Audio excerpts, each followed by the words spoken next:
welcome you all here. Okay. We have some board members who are still on the road. The traffic is really interesting right now. There's a lot of slow traffic, and we have two board members who we are excusing. So we have a lot of very interesting information today, and we are we've been looking forward with great anticipation to this session, to this board meeting. So, Dr. Farnsworth, Thank you. Take it away. President Hacken, appreciate that. We are going to start with Al in the Alpine, or AI. So. I thought it was A1. Who's Al? Appreciate Dr. Blaine Edmond, who oversees technology for Alpine School District. He and his team, I think, have been very aggressive in understanding kind of some state guidelines and looking at that, and then investigating what would be a good fit for Alpine. I'm excited to turn the time over to them and have them give the board kind of an overview of what AI might look like in Alpine School District. So we'll turn the time over to Dr. Edmond. We'll come up here to the front of the table. Appreciate Dr. Darren Draper being here. He has been very instrumental in his leadership, helping us understand AI and the possibilities that we have and what we might be able to do with AI. So we wanted to just take a few minutes and talk about where we are. The thing that you have to remember with AI is this is a very rapidly moving technology. So we wanted to start today by just acknowledging that someday the conversation that we're having about AI today is going to feel like this conversation from 1995. Mark with the A and then the ring around it. At? See, that's what I said. Mm-hmm. Kay said she thought it was about. Yeah. Oh. But I've never heard it. I've never heard it said. I'd always seen the mark, but never heard it said. And then it sounded stupid when I said it. Violence at NBC. Just what is this main artery of the information superhighway? Every business, no matter how large, no matter how small, will be on the internet in the year 2000. It's the primary way that people will look up information. It will replace the yellow pages as we know it today. Are a lot of people just getting on to the internet because they feel that they have to get on with the playing field, so to speak? Well, it's very hip to be on the internet right now. There it is. Violence at NBC, GE.com. I mean... Well, Allison should know. What is internet anyway? Internet is that massive computer network. The one that's becoming really big now. What do you mean? That's big? How does one know? What do you write to it like mail? No, a lot of people use it and communicate with. I guess they can communicate with NBC writers and producers. Allison, can you explain what internet is? So, many of you are younger than me, but I remember 1995, and it's hard to believe that our understanding of this technology that's so pervasive was so rudimentary at that point. That's kind of how. We're in a very similar spot with generative AI that we were with the internet in 1995. So just understand that we are working very hard to stay on top of this, but things are going to change, and we're going to change with them, and it will be a great thing, and it's going to be able to benefit the teaching and learning that happens in Alpine School District. So wanted to just give you a little bit of an idea. AI is not just an educational tool. It's transforming most industries. Every industry is right now grappling with how can we use AI? Should we use AI? How is AI going to change the jobs that we have and the technology that we use and all of our processes? Education is no different, but because AI is centered around finding and using information, education really has the potential to be changed as much or more than any other industry with the use of AI. So there are a lot of things that are happening to try to stay up with that, and we're not alone. A year ago, we were just kind of playing around with some of the technologies that we're now going to show you today. The State Board of Education has jumped onto this. They have hired an AI specialist. They're hosting AI summits. We'll be sending a team to an AI summit next week to be able to learn from other districts and learn from the state. Most importantly, UEN has said, hey, we understand the need for specific tools for educators to use, and so they ran a purchasing process and got state pricing for several different AI platforms the districts could use, and we have adopted one of those platforms that our schools can use, and we're going to talk a little bit about what that looks like. Really, almost every district in the state is doing the same thing that we're doing and adopting an AI platform, and we're going to get you into that platform so you can see why that's really the case. When we use AI in education, there's a couple things that we have to keep in mind that are different than using it other places. There are some AI tools that are used everywhere. ChatGPT, Google Gemini, Claude, Microsoft Copilot.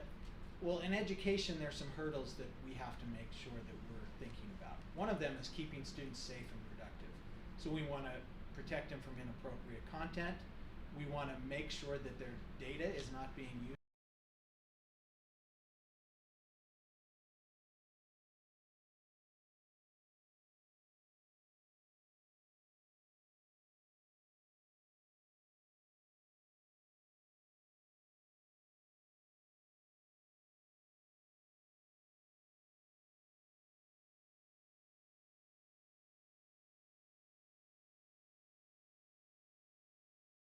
in education settings. So we now have, if you go to our supported solutions site, we have a whole section just for AI tools. And here's part of that section, it's not all of it, but there are generative AI tools that we have adopted for use in Alpine School District that we have data privacy in place of. We know that they're filtered, we know that they're safe, and that we are prepared to train teachers to use in a safe and productive way.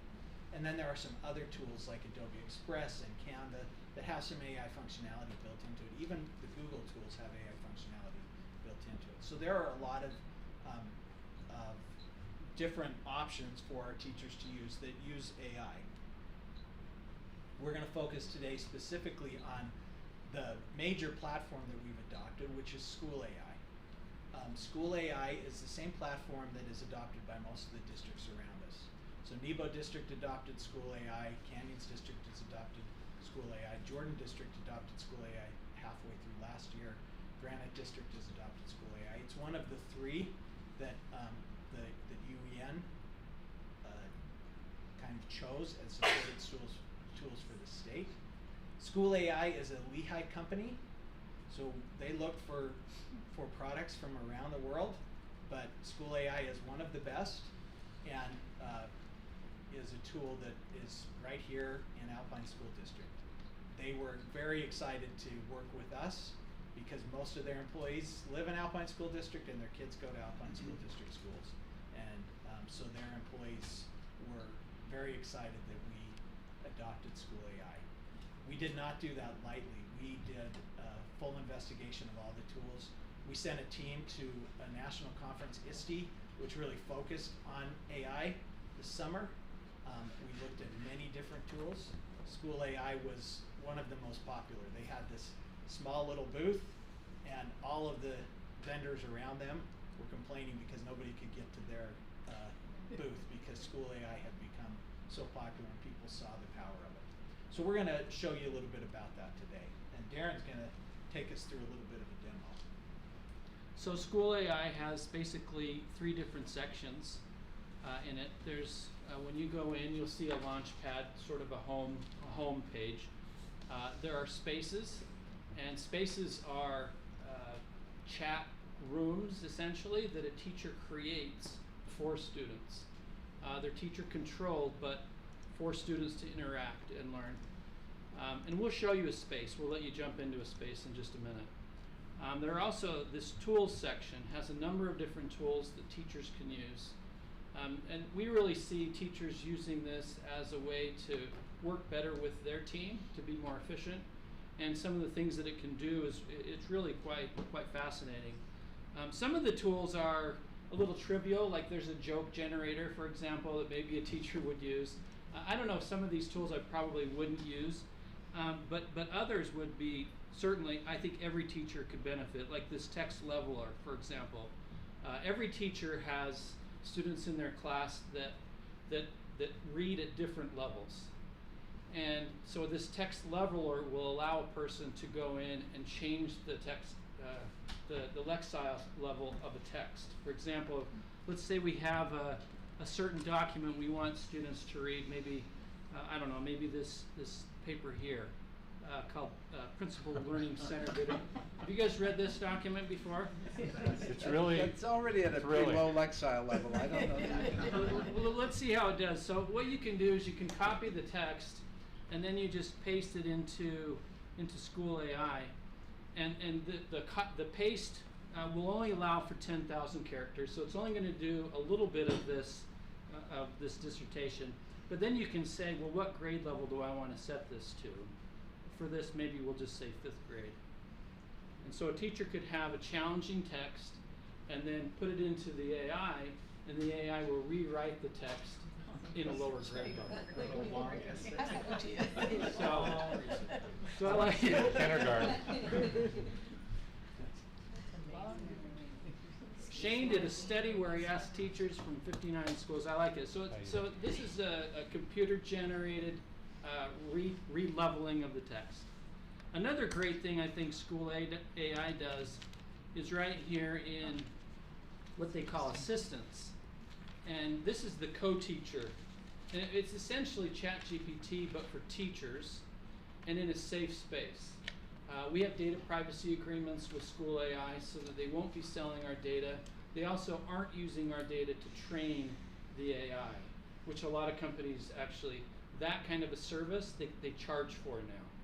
It's just part of the product, it's built in.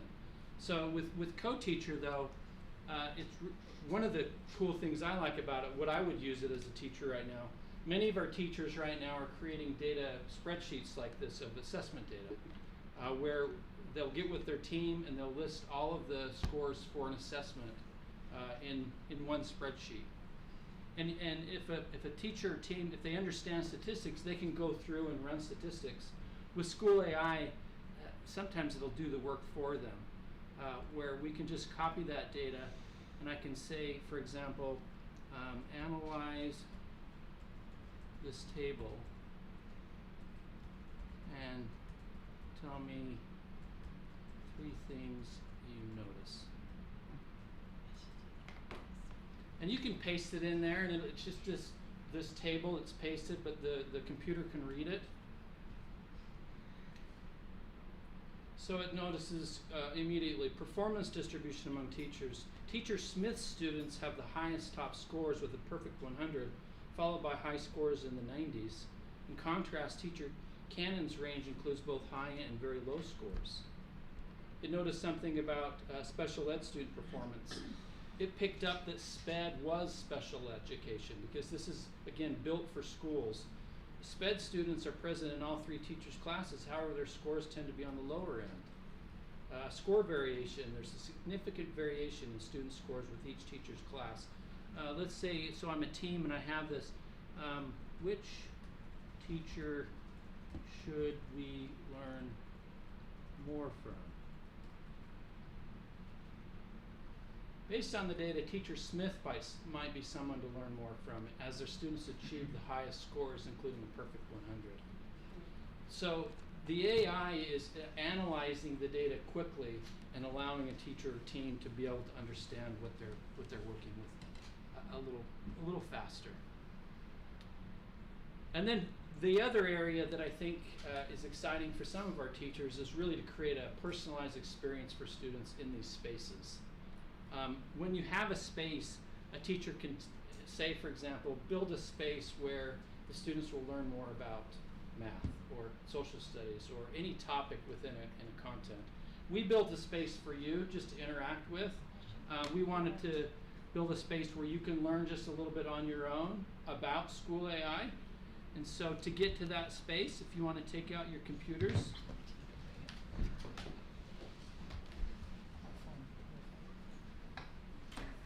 if you go to schoolai.com/join,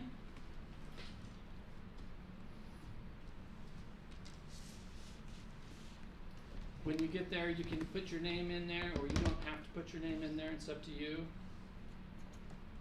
Use the space code NTDG.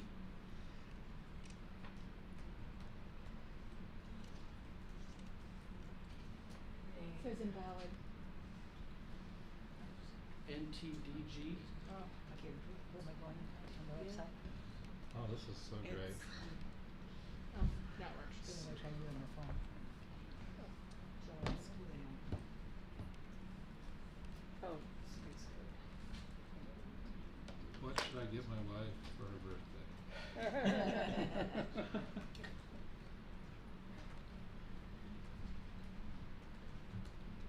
All right. 30 squared. A nice thing about this too, you can try to get the AI to go off topic. You could, if you're a misbehaving student, for example, you could say, try to write this essay for me, or let's go in an area that the teacher hasn't designed the space for. And it does a pretty good job of actually just correcting the kids and saying, well, that's not why we're here. We're here to talk about whatever topic. Did you load it so that it says great question? Was that something that Alpine? I'll show you what I loaded in there. I'll show you how we got it. Okay, we'll show you the prompt in 2 minutes so you can see. Oh, I asked how to build a nuclear weapon and it paused my session. Oh, that's good. It's probably going to send him a message to say you need to talk to. You better talk to this guy, he's off the rails.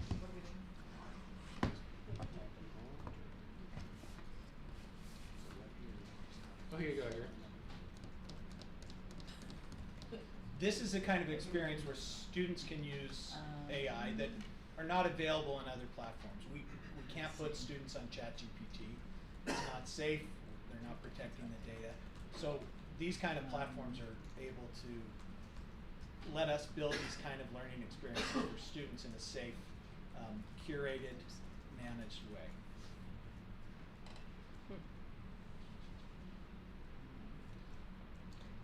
Do you have to, like, I know like on some AIs it'll go find other information. Does this go outside of what you preload into it? Or does it only, for instance, I took a policy tonight and dumped it in and said what questions should I have, what concerns. Is there a way to say, does it align with state code? Or do I have to upload the state code? Absolutely no. You can say go look to see if it aligns with state code, or you may not want it to. Like I did a training the other day on a software, and I took help articles from the manufacturer's materials and said only use these 4 articles to give answers, because I didn't want it going out to the web to find incorrect information. I wanted it only from the curated sources, and it will just go through those 4 articles and find information. The prompt you write though matters, and the more specifics that you can give it, the better it'll do at what you're wanting it to do. This is the prompt that we wrote for this space. It was a very generic prompt. This is a space for adult age members of the district leadership team and Board of Education for a public school district to learn more about school AI. Chat for 3 questions and end the session with a dad joke about school board members. I don't know if you got to the joke yet. I haven't seen the joke. How was it? It wasn't there. So I have learned that generative AI, it works on, this works on large language models, and so it actually doesn't do a very good job of counting sometimes, but it does do a pretty good job with text and understanding and responding to text. Did So you it get might the not dad be joke? 3, but eventually I got I'll it. get there. Was it any good? It was very appropriate for this meeting. You want me to read it? Yes. Sure. Why did the school board member bring a ladder to the meeting? Because they heard the decisions were up in the air. There you go. That's as bad or as good as they get. So this tool, School AI, has a free version and a premium version. Obviously, there's more that you can be done with the premium version, but the free version is useful. So we've adopted that. We have data privacy in place. We've trained all of our coaches to help for schools across the district. But some of the schools have purchased the premium version. That's the list. We have 24 right now that have purchased the premium version. We will offer other windows for schools to join in. So we anticipate another group of schools to probably join at the beginning of second quarter after they've had a chance to meet with their community councils and look at some of their funding sources. So that's where we are right now. We like that schools are buying in. We have a little bit of our, we saved a little bit on some other software, so we're able to help just a little bit on the licensing costs from a district level, but the majority of that cost is coming from schools.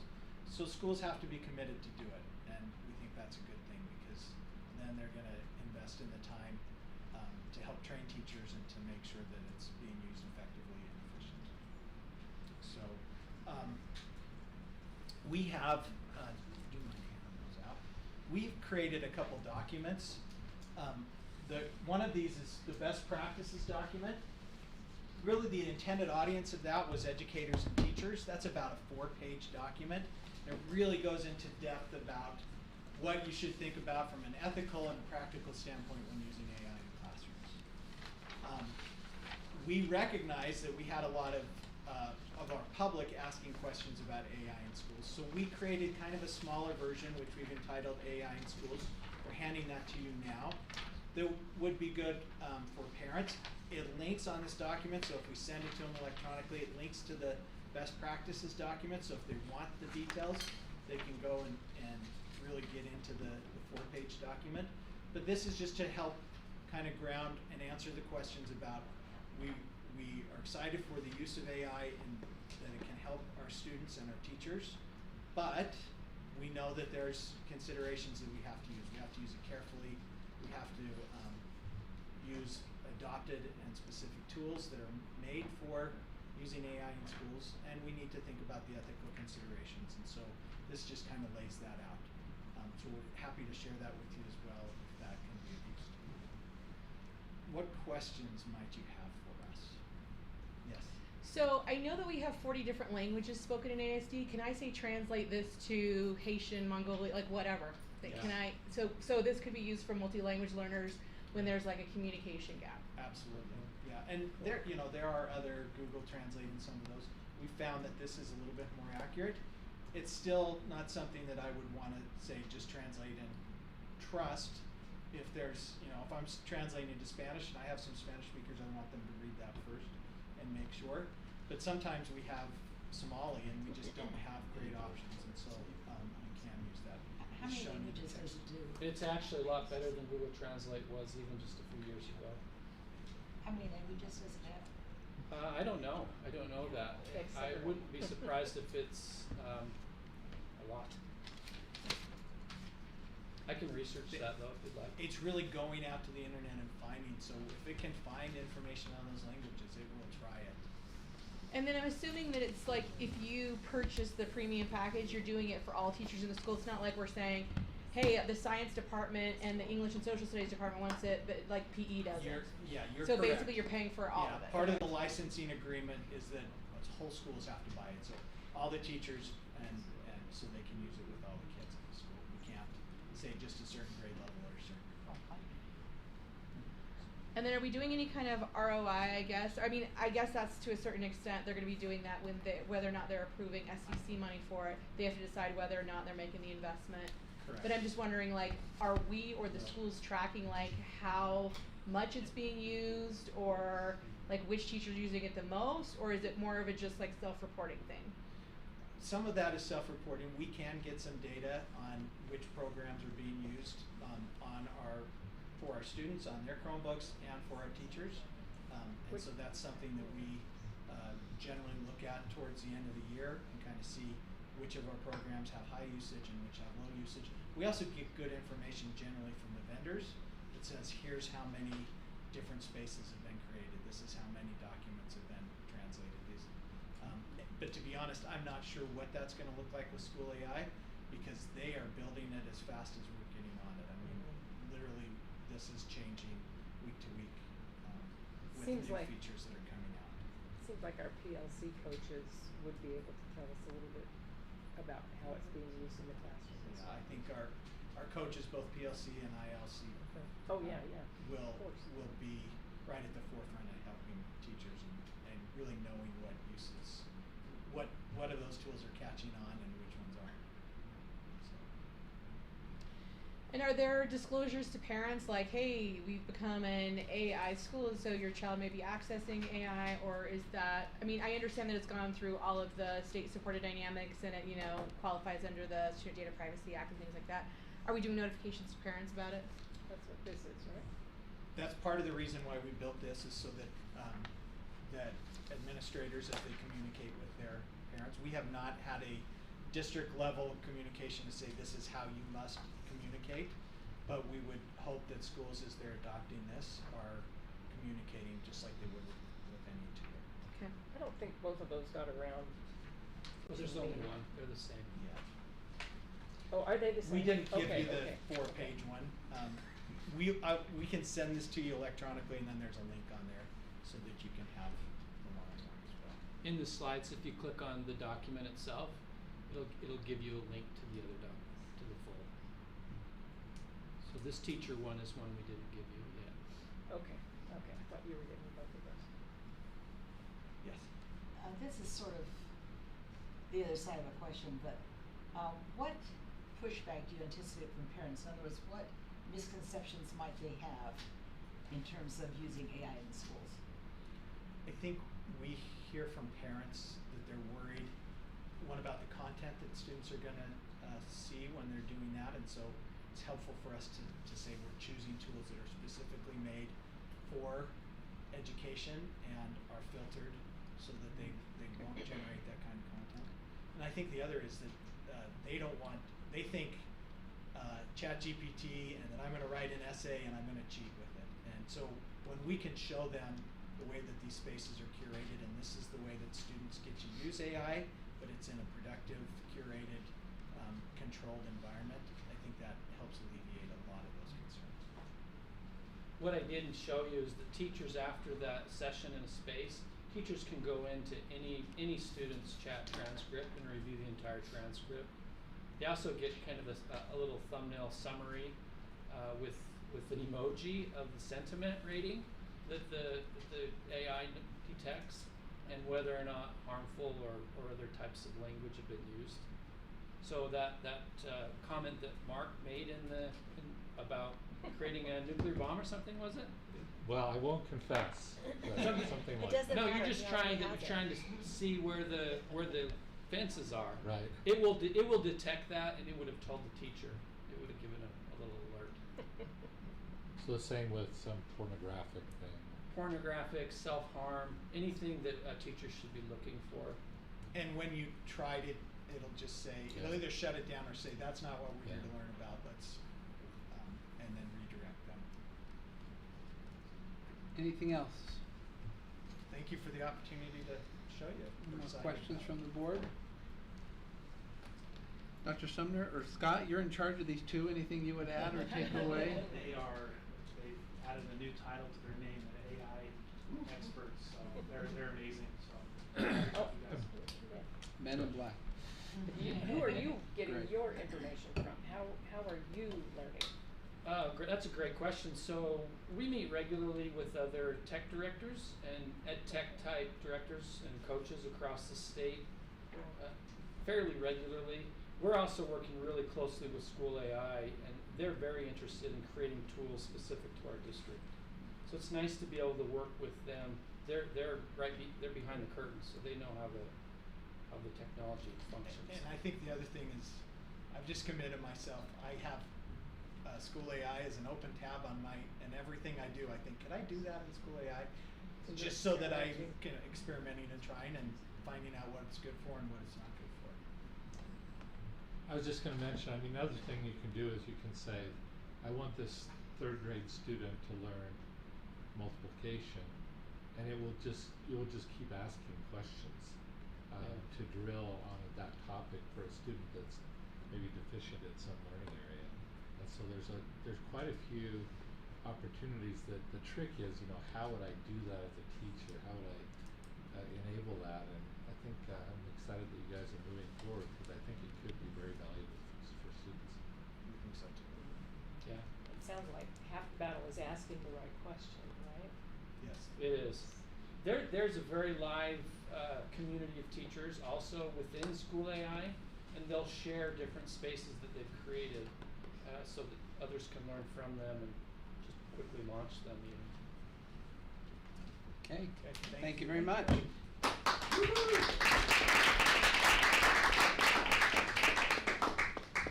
Okay, Dr. Ruiz, in terms of time over to you and your team. Okay. Thank you for the opportunity. Today we have Amy Sison, our Director of Student Support Services. We have Kiori Juanca, our Community Outreach Coordinator. And we have Cassie Saxton, our Director of our Community Engagement and Outreach. And truly, this is the team that made the community school vision a reality in Alpine School District. We have very strong partnerships, and to the point that the state is now referring to them as the model for community schools in the state of Utah. But I won't spoil it. I'll let them show you what they do and how they go about it. Thank you. And that's a great introduction. I was sitting back there, before I even walked into this, I was like, our presentation is really content rich, but graphically poor. And then I feel like this is just like razzle dazzle over here with the AI and the technology being presented. So, They can help you. You know what? Yeah, it is what it is. So going into it, I'll just fully own that. I actually can just click from here probably. And can we get this from you when you're? Yeah, We already have absolutely. it. Yeah, you You bet. already have it. She already sent it. Did Oh, she is it? send Okay, it? okay, I haven't Okay. checked since I It came at left this 2:48. Hey, morning. I'm just gonna hop right in. So we're talking today about student support services and some needs and trends that we're seeing across our district, and some of the ways that we have leveraged our services to be able to meet or mitigate those needs. So this is a graphic just spanning a few years that Jason Croton and his team helped me create, but just showing the changing demographics in Alpine School District. It shows to us the need that we had to meet a diverse and ever-growing population. So we identified some high-impact strategies and services to address those needs. So in addition to free and reduced lunch, we wanted to provide services such as food and clothing pantries, such as hygiene or school supplies, access to social services, increased mental health, medical services to meet students' needs. So I love this image when we talk about building community schools around students, that many of our students come to school with significant personal challenges that hinder their ability to be able to focus on academics. It highlights the need that we have for schools to provide support services to address these barriers such as hunger, health issues, and housing instability, so that our students can be ready to learn. The community school strategy is a long-term strategy for student success. The strategy surrounds children with academic, social, and emotional learning and the family supports that they need to be able to learn and to grow. This is our service provider leadership team. So I'm gonna just come right out and say I actually don't oversee school psychologists, and yet we meet every week as service provider leads for the district, and we bring in Karen Hunter, who's a great team member for us. The work of the service provider team is to provide the training, professional development, and the oversight for all of these providers in our schools. So to meet the needs of the families in our district and all the growing changes, we used the service providers that we already had in our buildings. We have amazing service providers. So we leveraged those, and we added one key service provider group that is new, which you'll see at the bottom, is a community outreach coordinator. So the community sorry, I have to use my note cards since then, but this ensures really that in a short time we were able to implement services in all of our schools to meet the needs of our students. As a leadership team, a service provider leadership team, we also recognize that fostering a cohesive and effective network of service providers would be essential in creating the conditions for students to thrive. So to achieve this, we've worked really hard to intentionally create opportunities for each service provider to gain a deeper understanding of what their colleagues do and how their roles intersect. And this approach has really helped us to begin building unified teams of service providers out in our schools who work towards common goals.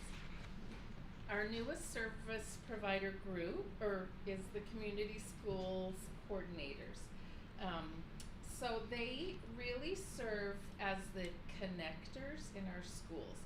They connect families, schools, community resources, and they work to provide indirect services. So they provide the indirect services. They do the connecting with other services and between other services, so that our school-based therapists, our school counselors, our school psychologists, and our school nurses can actually provide more direct service time to students in our school communities. Our service provider teams use these trusted frameworks to guide our work. In the center of each of these frameworks that you will notice a focus on student success. By integrating these elements, we create an environment where students are empowered to reach their full potential. Thriving school communities lay the groundwork for effective learning by fostering a supportive atmosphere.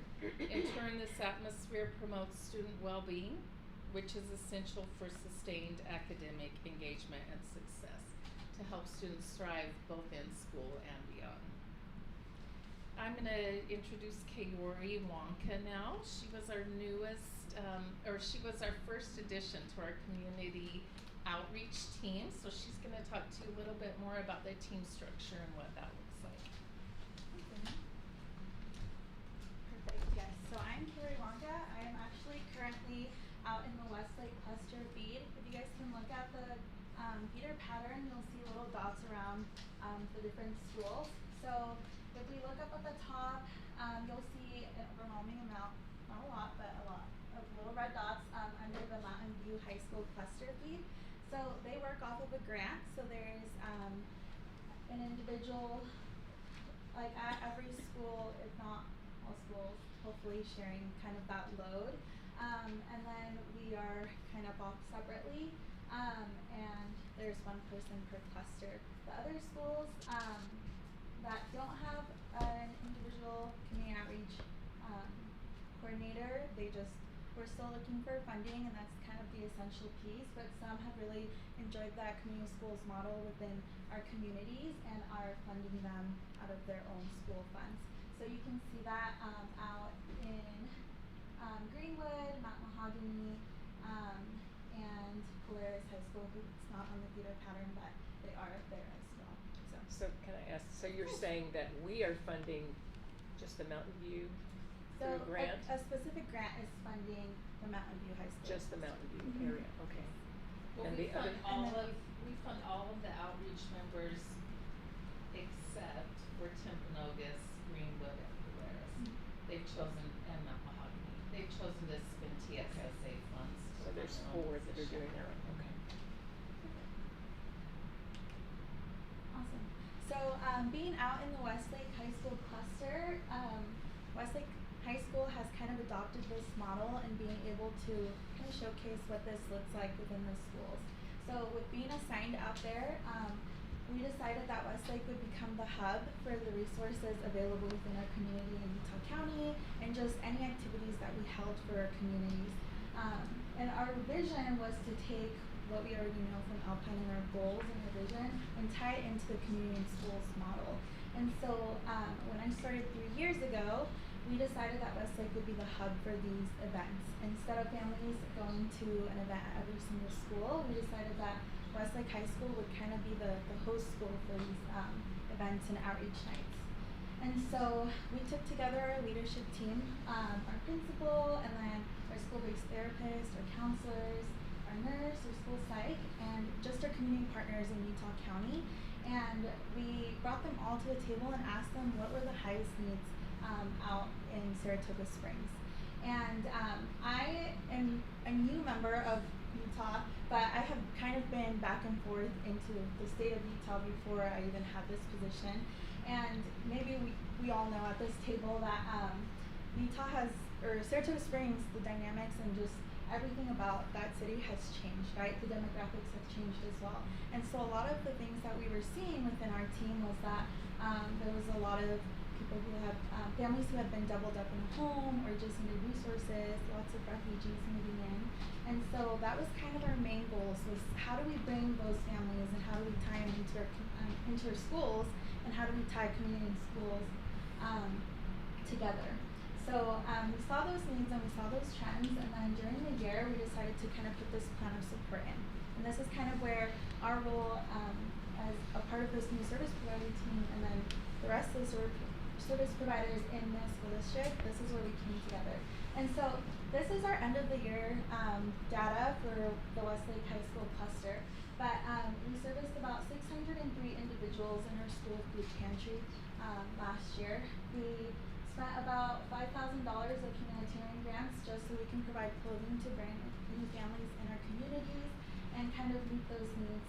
Not only was it clothing vouchers, but it was also food during the holidays. And so the LDS Church supported in being able to provide those things for our families as well. Our family and community engagement nights were a huge success.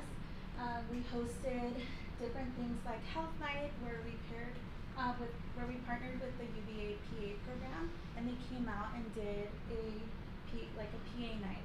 They brought their students and they provided free services for our families that didn't have insurance or just anyone that really needed that support. During the holidays, we serviced 759 individuals at our Westlake Giving Night. So it was an event that we held cluster-wide, where we just got donations from the community, different partners. Different partners donated to us. We had a lot of people really interested in being able to help our families out. And so about 759 individuals attended that night, so it was a huge success. The year prior to that, we only had about 300, so you can kind of see the growth and the needs of our families within that community. And then we ended with a heritage celebration night where we invited all of the schools in the Westlake cluster feeder pattern to come out and just celebrate their culture and where they're from and teach us the things that make them feel like home. So kind of this plan of support kind of targeted the needs of the families, but also allowed them to come into our schools and know that we are a support system that will connect them to resources and help them grow their team. So this is kind of what our Westlake Giving Night looked like. It was a huge event for us. Our school pantry is kind of posted on here. You can't see everything, but we did have a lot of donations, a lot of meals, and a lot of things donated for us. Perfect. I wanted to share this story of a family that came into to Westlake last year, and they're very dear to my heart. So they actually ended up seeking asylum from Bolivia, and when I had met them, it was just because someone had given them my card with my name on it, right? They had come to the school and they had looked for just different resources because they were homeless and they just didn't have the needs that, the essential needs that we have, right? Housing, water, food, they had none of that. And so a family had given them my card when they had found this family just kind of on the side of the road trying to rummage through different things in the community to look for food. And so when they came into the counseling office, I was their first point of contact, and they were Spanish-speaking families, and since I know Spanish, that was kind of the first initial connection. But through this time, we started working together, and we got all of the service providers. We sat them all down, and we were just trying to create a plan. How can we help this family progress, right, within school and outside of school? So we set them up with different services, and we set them up within our school food pantry and just did what we could on our end, but also set them up throughout the community and the things that they needed. We were able to find a pro bono attorney that would take their case to help them with their asylum part of their life and situation, and different community members took them in, found them housing, and just got them all set up. And I love this because at the end, and I wanted to throw this on here, but she had said this to me, and she said, "I've seen God's hand work through your team. I will always be thankful for everything you did for my family." And I think we sometimes don't see how we can make a difference within our communities, but I think there's so many stories like this that happen when we work together as a team and when we integrate these support systems within our schools. So I just wanted to add that on there. Awesome. And I'll turn the time over to Cassie. Okay, so we're going to talk a little bit more about our community schools and specifically one of our feeder patterns. So as mentioned before, Mountain View High School feeder pattern is funded under a grant. It's the PFSS Partnership for Student Success Grant.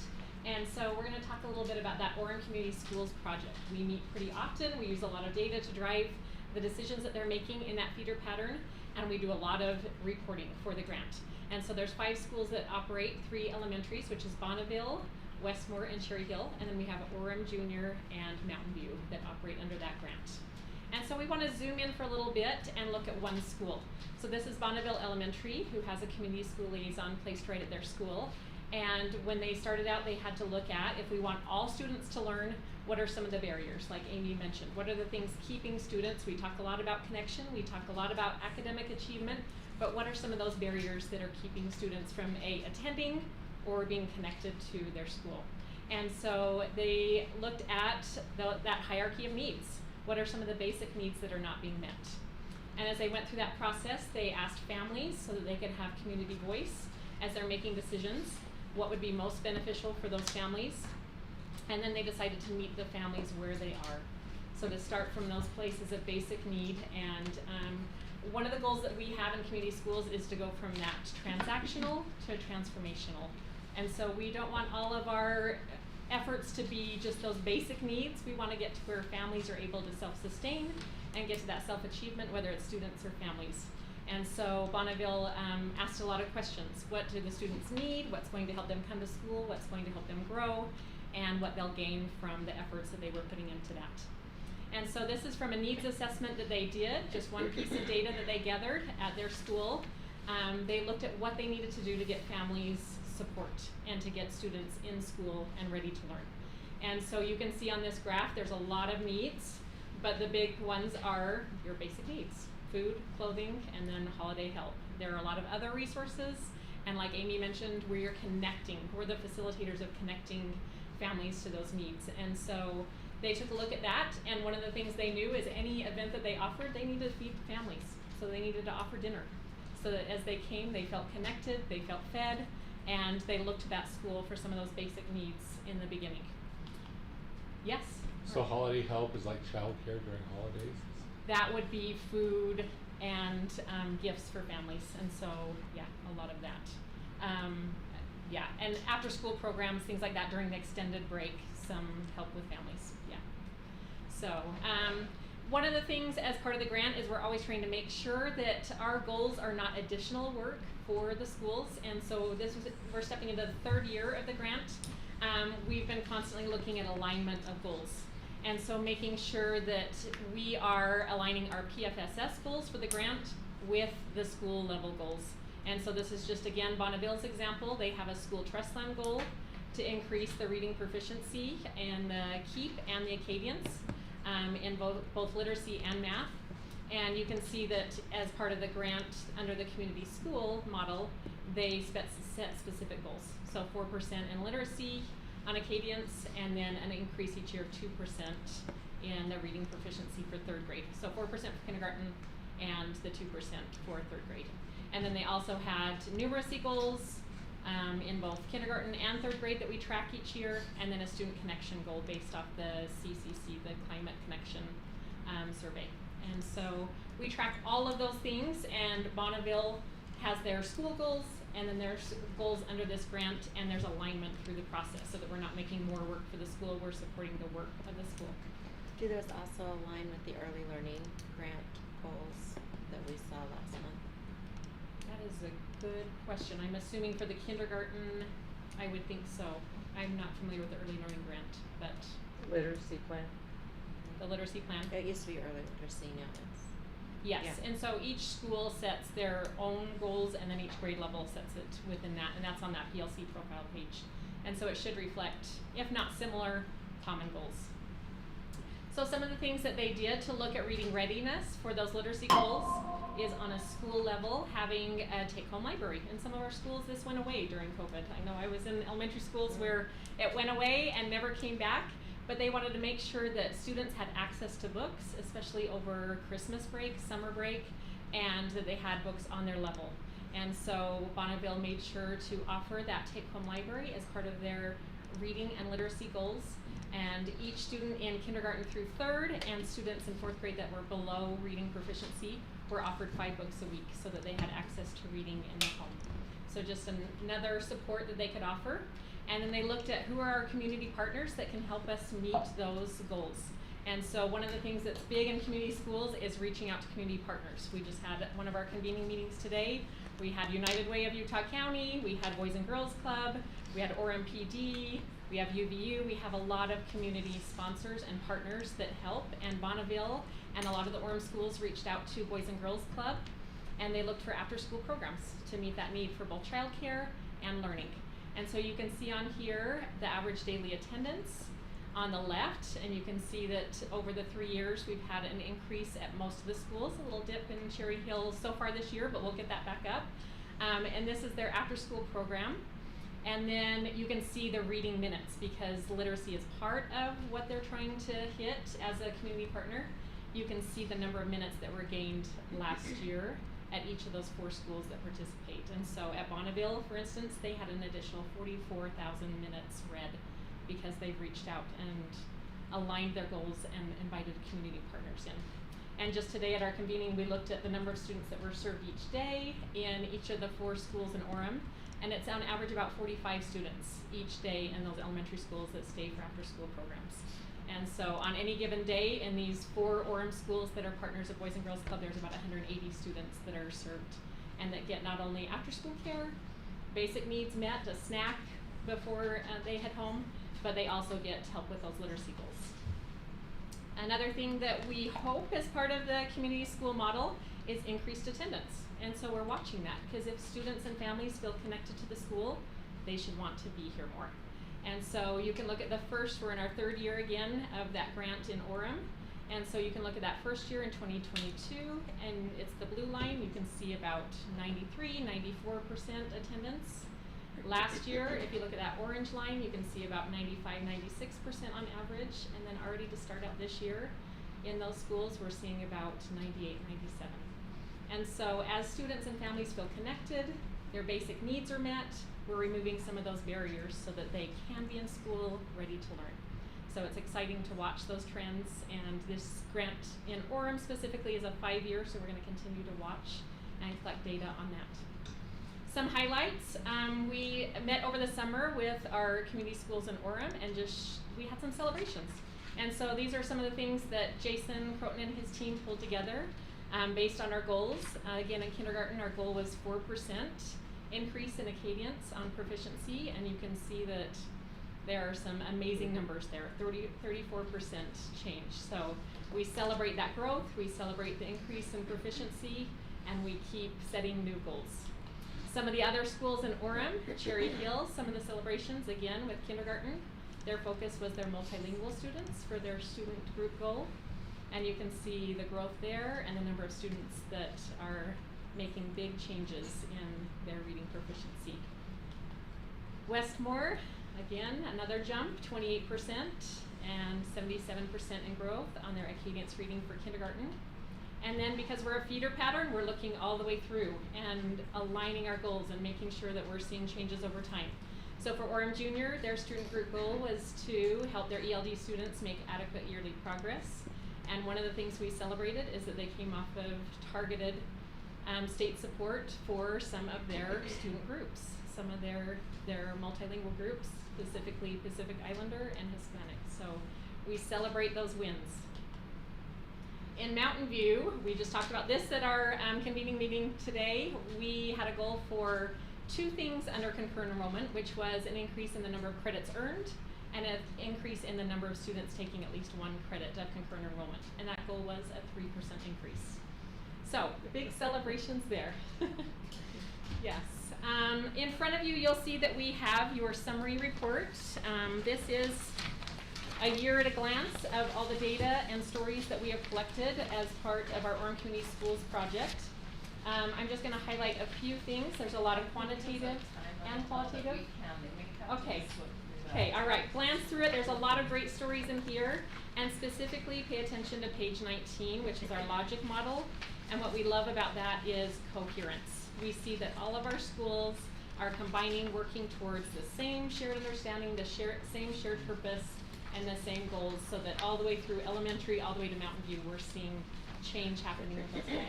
Yeah, sorry. No, you're good.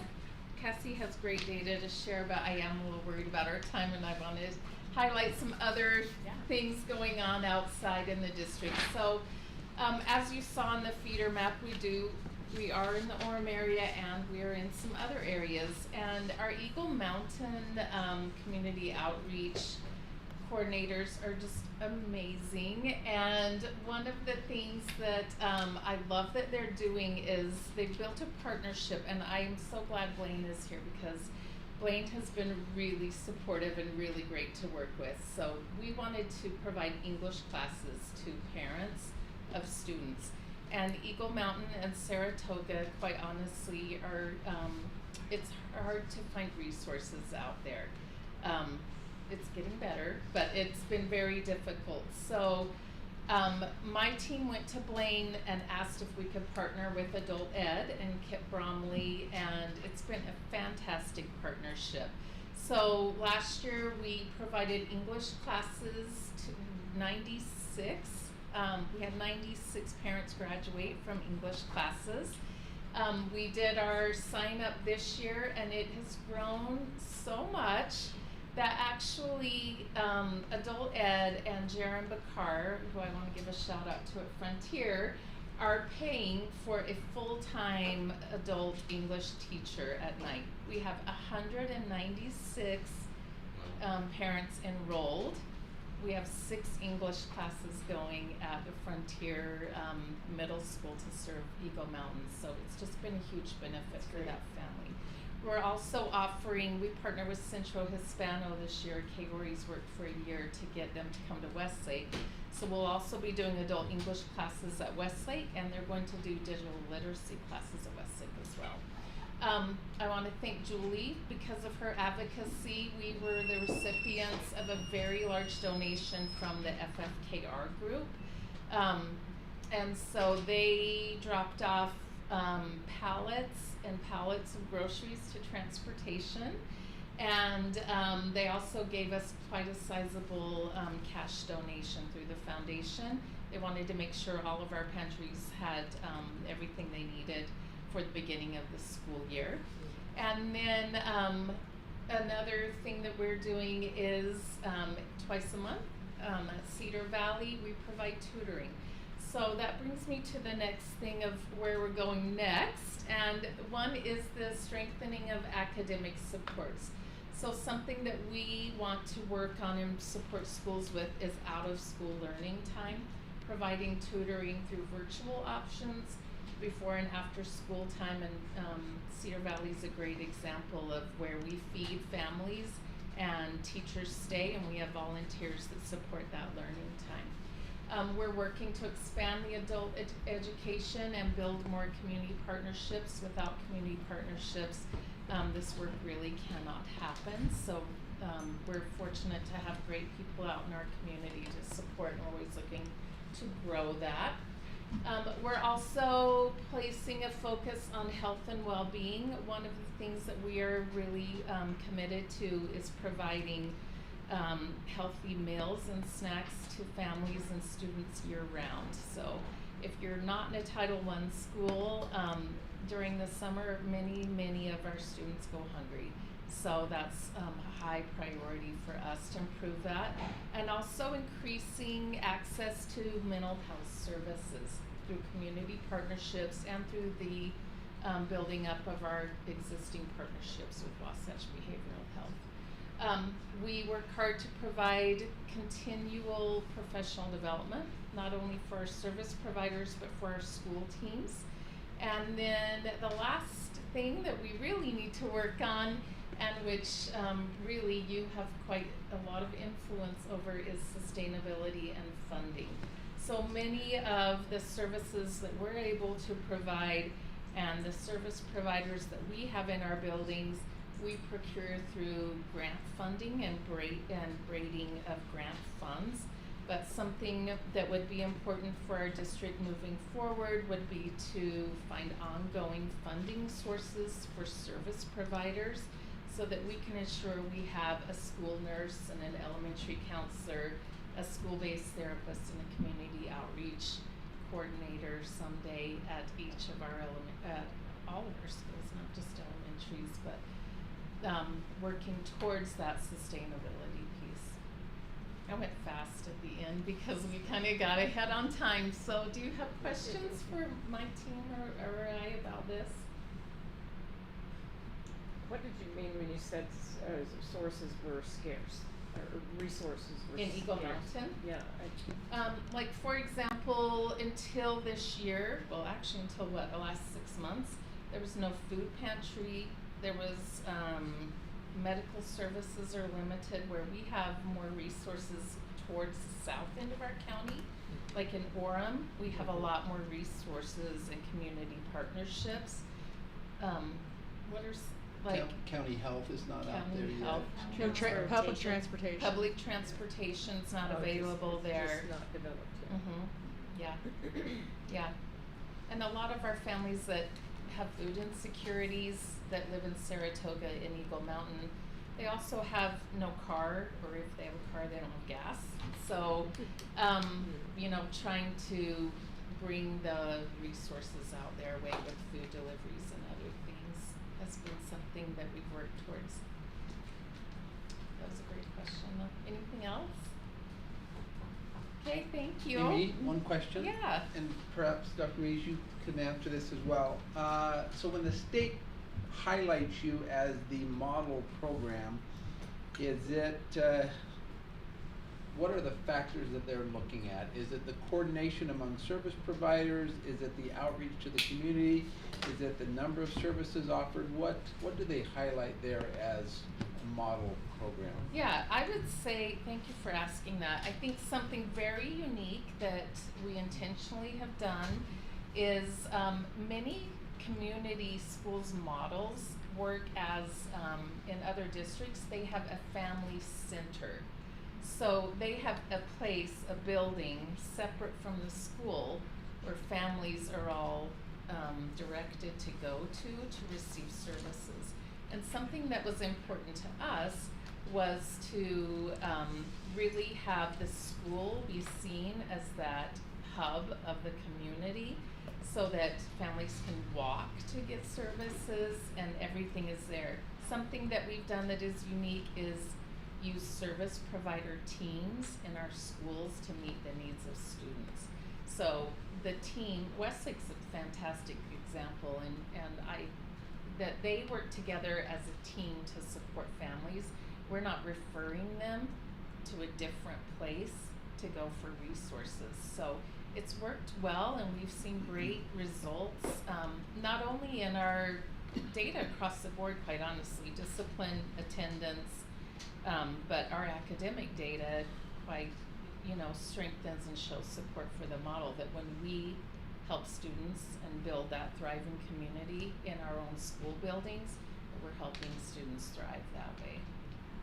And can I add one Yeah. piece, because you are being humble. Right. But She called you out. She did call me out. one of the pieces the state highlights is the coordination and coherence among our programs and outside partners. Sometimes when we say, oh, we're collaborating with outside agencies, it's quite complex because outside agencies sometimes come with their own agenda, their own goals, their own objectives, but Amy and her team have done a really good job at building that coherence through the logic model aligning goals, so then everybody's working toward those same goals and are on the same page. And that's one of the areas that they have highlighted among any other program in the state. Thank you. So I'm in a community where there is a proposal to build one of those, or to use an old school building for a family center. Mhm. So how do you see, is this not a good idea? I don't want to say it's not a good idea. Don't get me wrong. Yeah. I don't want to say it's not a good idea. And I think the more services that we offer in our community is always the better. To me, it's not a or, it's an and, right? So we have a center in our community that can support families in outside school time, and we partner inside schools to meet the needs of our students and families. So you see that it could work symbiotically together. Yeah, what I would not want to lose, Ada, is the fact that we want, we talk a lot, especially in student support services, about schools really taking ownership of their students, right? Mm-hmm. And so what I would hope is that even with the resource of a community center close by, which is a fantastic resource, we also feel that ownership, that these are our students, that it's behooving of us to make sure that they have everything that they need to show up to school and be ready to learn every day. So my next question is, what do you feel, there's the list of all those service providers. Mhm. What is the weak link? What do we need as a board to be focusing on funding? I mean, talk about funding. I warned Annalise I was gonna just make a blatant pitch for this. Well, we're making a blatant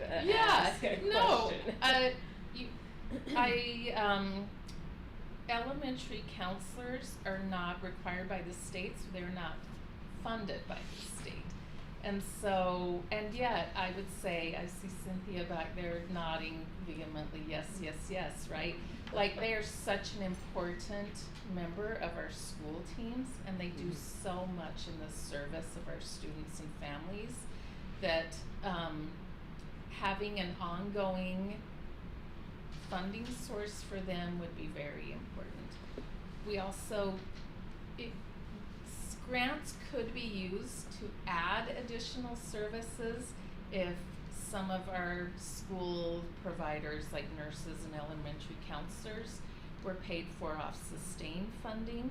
Then we could use grant funding to actually strengthen and create more robust programs around students, where right now I use grant funding to pay salaries. And Don't can I fire add me one after piece? that. Sorry, really fast.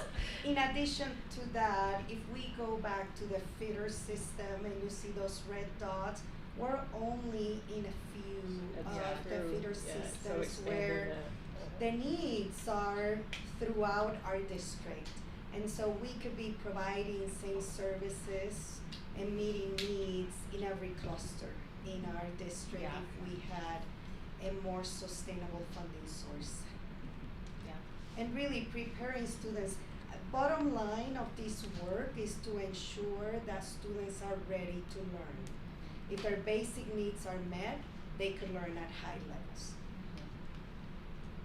Okay, great job. Thank you very much.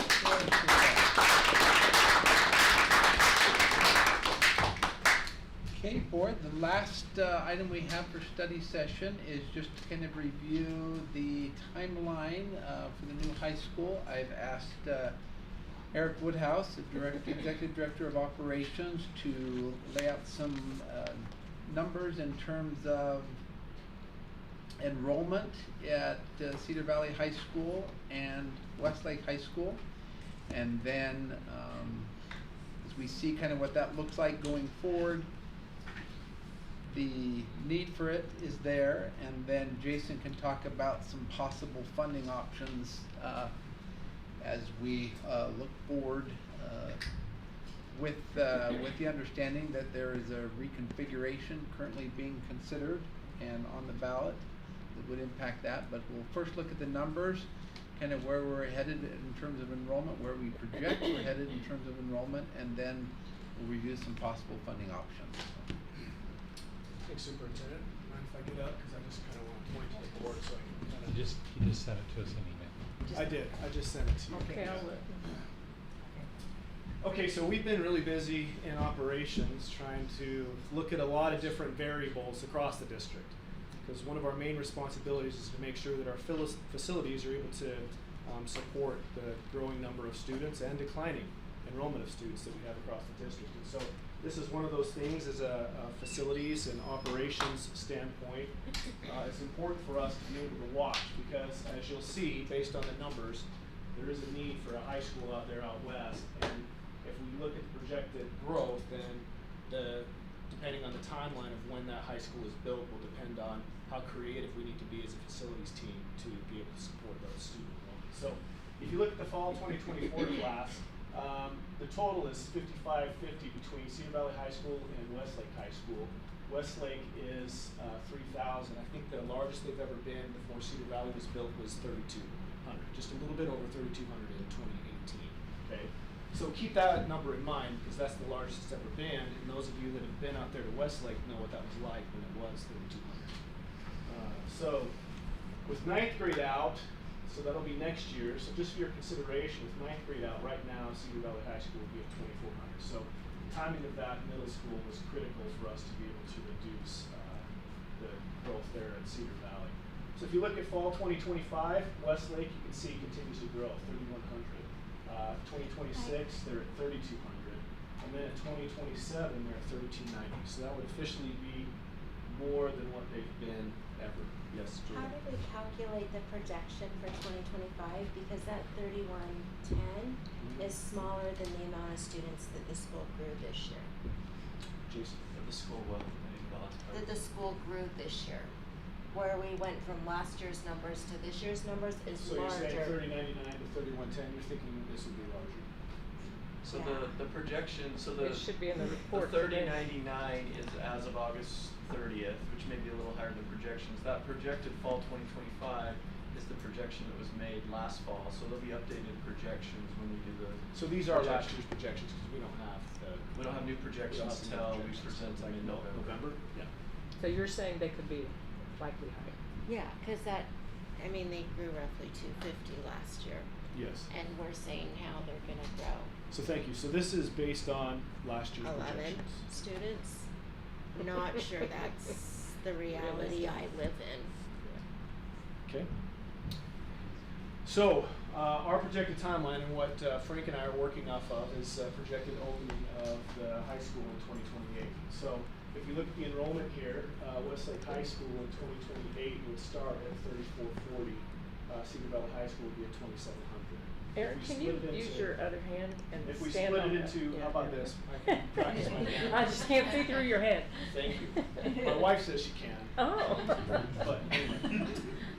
Cedar Valley High School, 2078, 2078, 2078. Now, this really isn't going to be feasible because when you do boundaries, it's not always that clear cut, right? But it gives you an example of what it could look like with 3 new high schools, okay? So the further out you go, if you project it up to 2029, then Westlake goes up to 3558 and 2876. At this point, we would have to start looking at a boundary adjustment if there wasn't a high school open. So we'd have to shift some of these students over to Cedar Valley High School.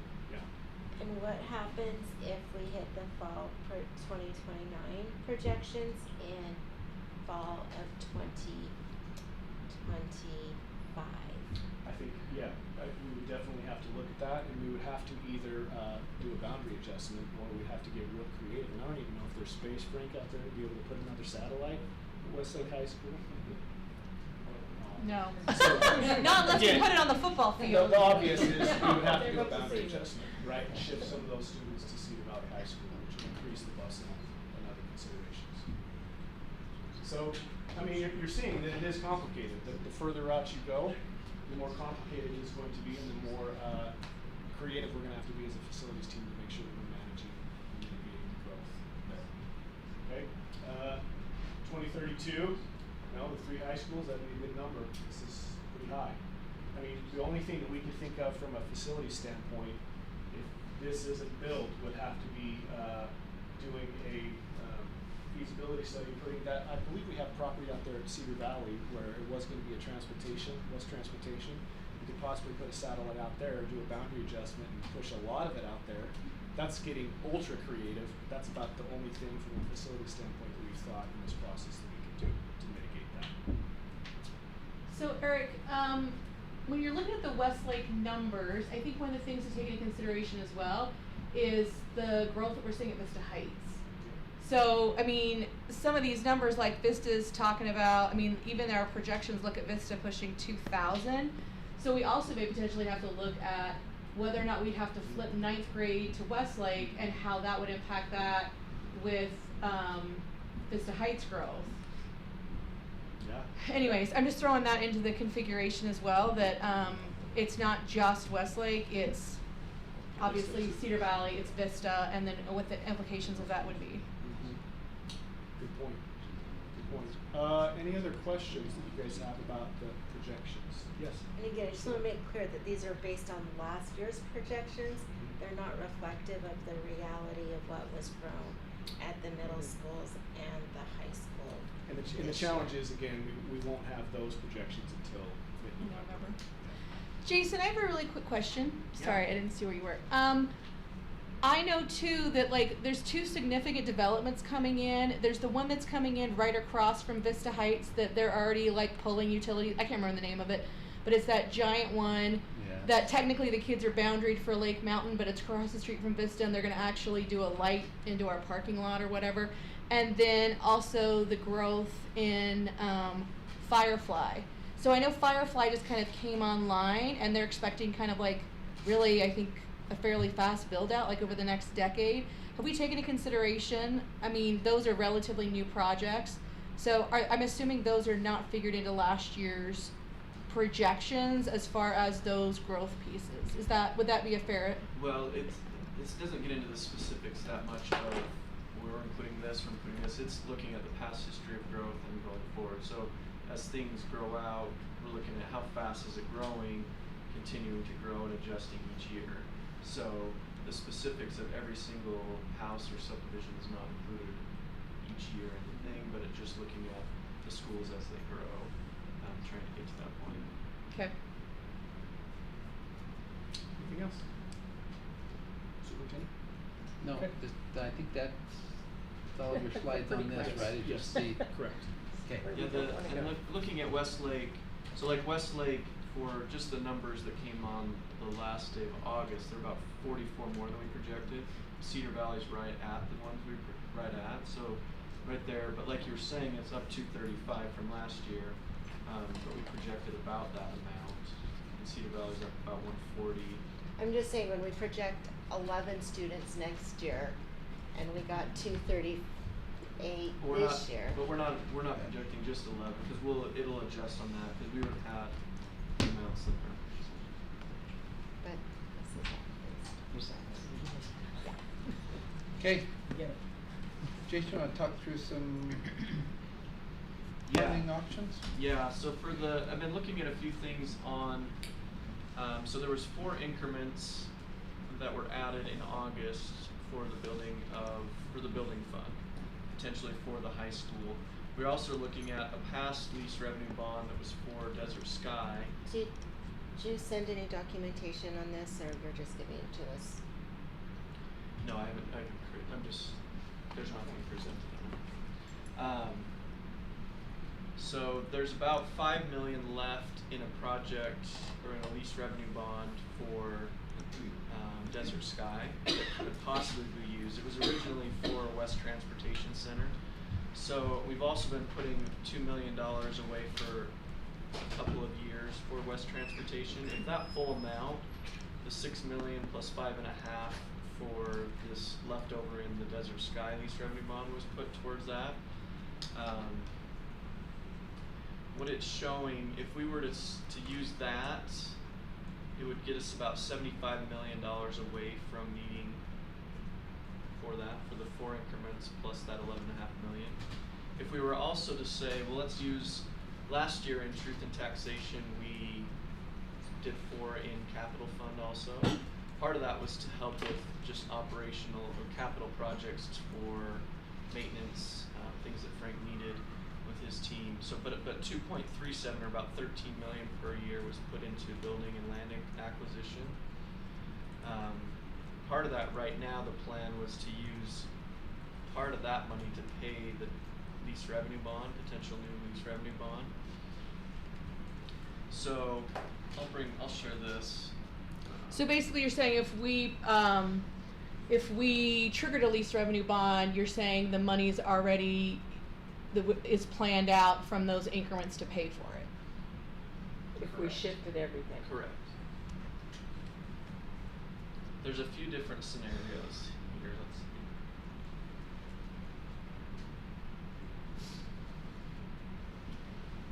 see. So if we were to say, well, let's take the 4 increments that were just done in this last August and say let's take all the 2.37 increments from last year, then to get to the 175 million, I'm up in this one here, we'd be about $51 million short by the time that would need to be built. So without doing a lease revenue bond, this is saying, okay, we're going to take everything there, including the 21 million that needs to be spent this year to finalize the purchase of the land and do the 8 million for the architecture. So we'd be about $51 million short. Now, if we were to say this one down here is, let's find out how much lease revenue we need just using the 4 increments.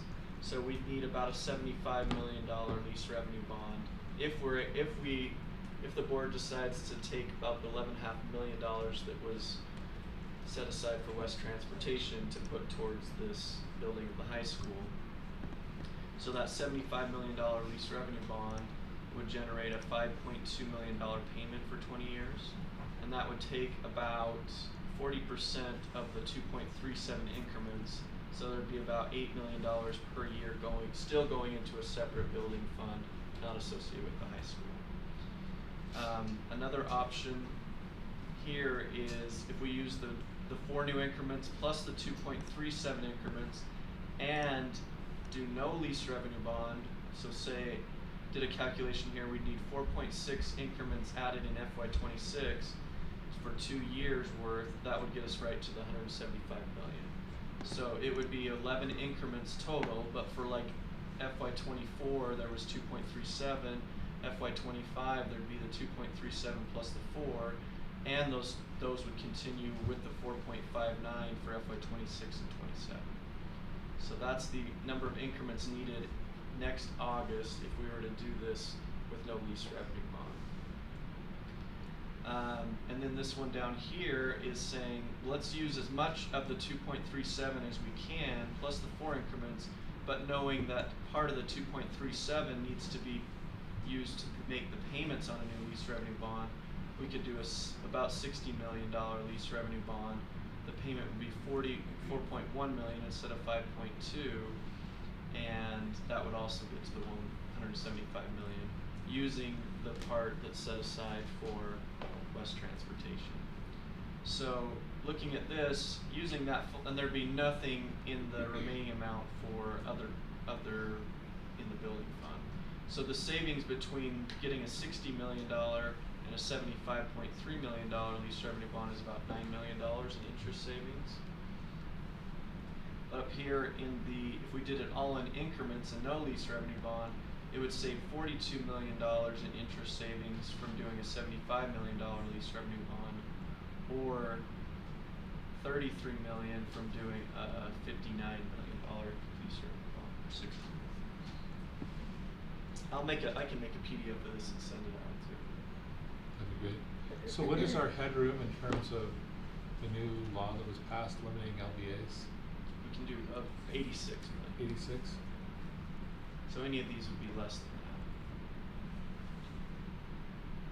So looking at that, it's whether saying we'll do either a 75 or a 60 and then have that paid off over 20 years, or this other one if we do 4.5 more increments next year all to the building fund, so the 4.5 plus the 4 this year plus the 2.37 all going towards that, there would be no lease revenue.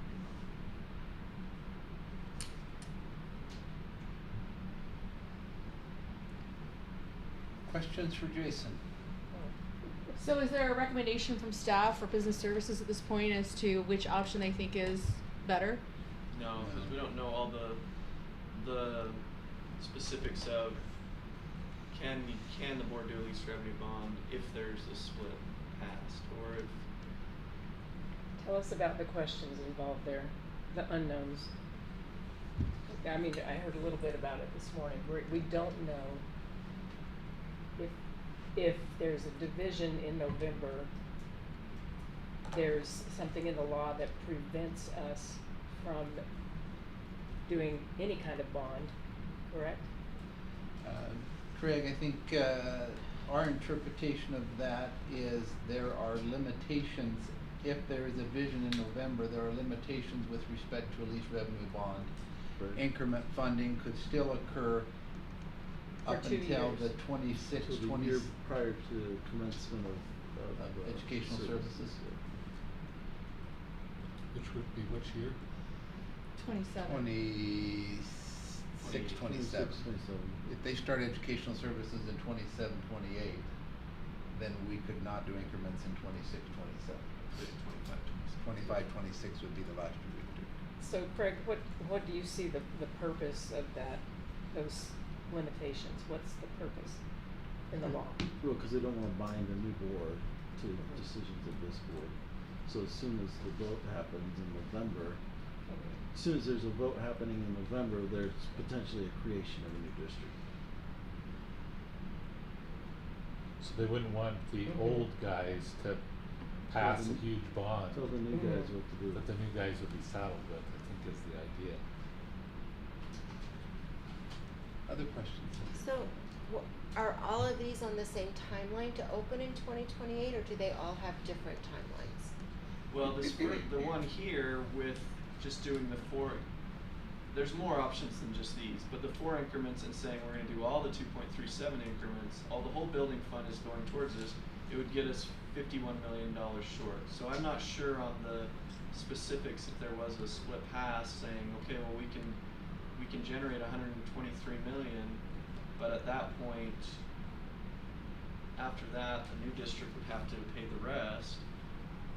So getting to that point, getting through FY27, which would go to June 30th of 2027, saying, okay, there's 123 million, but I don't know the specifics of contracts with builders and other things, not knowing that it's all set up there. Yeah, so the full amount guarantee, I think we would need to dig into that a little bit further. Yeah, and I still don't know that we're reading the code right on that, on the 53G3, 303 or whatever, because it's saying a new school district and a reorganized school district can impose a property tax before the fiscal year.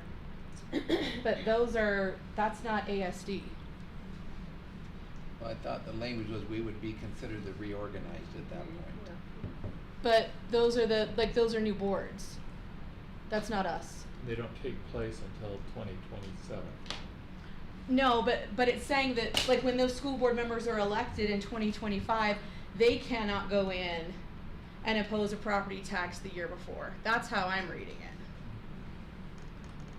We just may need to seek clarification on that one. I don't know that that's accurate. Just for the increments, but are you that there can't be bonding, either lease revenue or geo bond? I don't know. I'm gonna have to dig into that one a little bit more. But yes, Joylyn, these 3, the blue, the pink, and the yellow, all have construction starting when it was planned at the end of architecture next spring. So that means they have openings when? July 1st. Well, it would be done fall of 27. Open in 28. And when do we have to have a decision which way we're going? Because I'm just really nervous on the projection numbers that we're going to hit larger than those numbers I think show. the board would need to figure out the funding and what they want to do with that. I think our plan is to begin, if there is funding in place, to begin this spring. Build the high school if there's the funding is in place. So you're saying, I think what I'm hearing is it's not a thing to begin building without all the money in place. We would need to look into that. There would be some challenges on securing that contract, the bid and everything without. Interesting piece here too, though, is if there were new districts created and started it would be July 1st of 27, right? this high school wouldn't be ready for another year afterwards. So how that works with, even if the funding's all set there, how it goes into, because a lot of those contracts, even though it's done there, there's another full year of construction, plus it takes another year almost to pay all those things. And so you're, What entity is taking control of that? Yeah. That would need to be worked out. So, but the blue box doesn't show all of the funding by spring, so that one's doesn't have a 2028 opening. Which that one? The blue box. this blue box? Or this Because- green one? The blue. The blue has the full amount through FY27. Because it has to, but there has to, requires 4.6 more increments next August, and those would be funding coming in at 25 million, 26 million more for 2 more years to make up that 50 million, 51 million.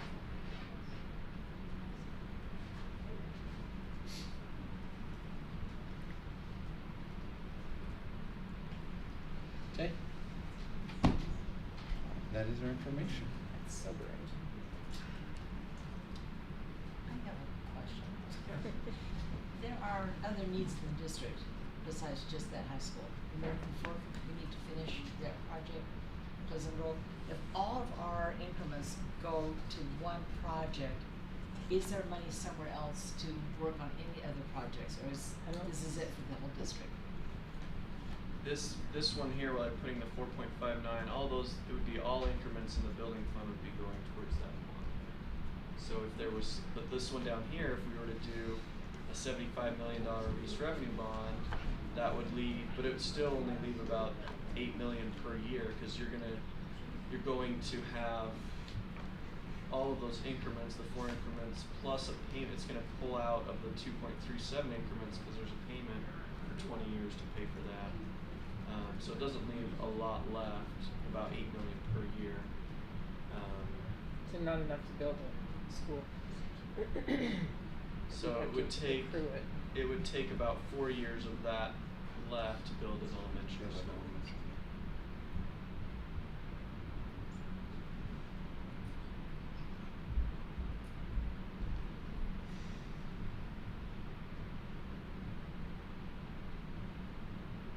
It's not a pretty picture, is it? Challenges. There are needs everywhere. This is a huge urgent need, but there are needs other places. So I think we need to really be mindful of that and really look at other areas of the district as well and what we can do for them going forward. They still have bats at Pleasant Grove High School. That still bothers me. So I can tell you this, the new air conditioning system was really appreciated. that was good stuff. Yeah. Made a huge difference. Okay, that's all we have. I think that's it. All right, well, let's dismiss this meeting. We'll reconvene at 6 o'clock for our regular board meeting. Thank you all for coming and thank you all for participating.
It is a lovely September evening, and we will begin with Pledge of Allegiance, led by Craig Bringerhoff. So please arise.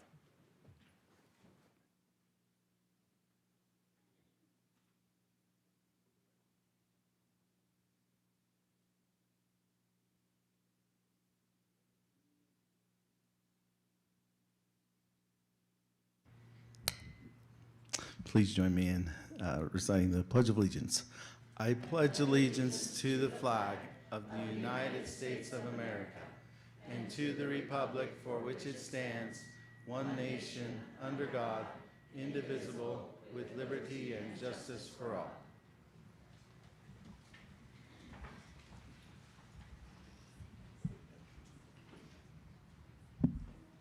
We will now have an inspirational thought or reflection with Pete Gallant.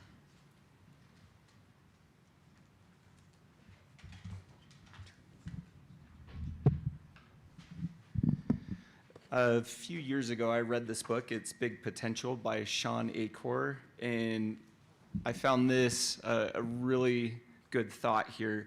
In a fascinating study, Harvard researchers looked at a sample of 1,052 investment analysts who were competing at the top of their game.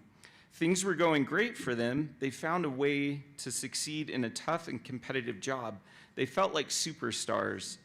Then the researchers looked at what happened when those analysts were moved to a new team at a new bank or left for higher pay elsewhere.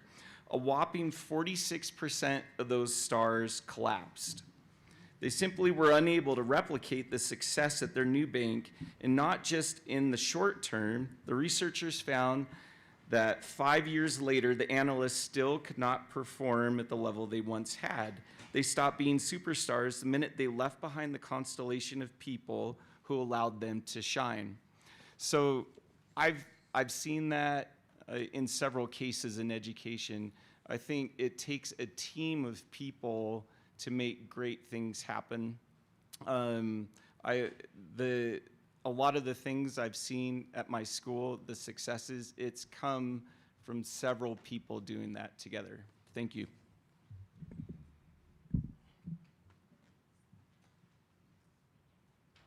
Thank you.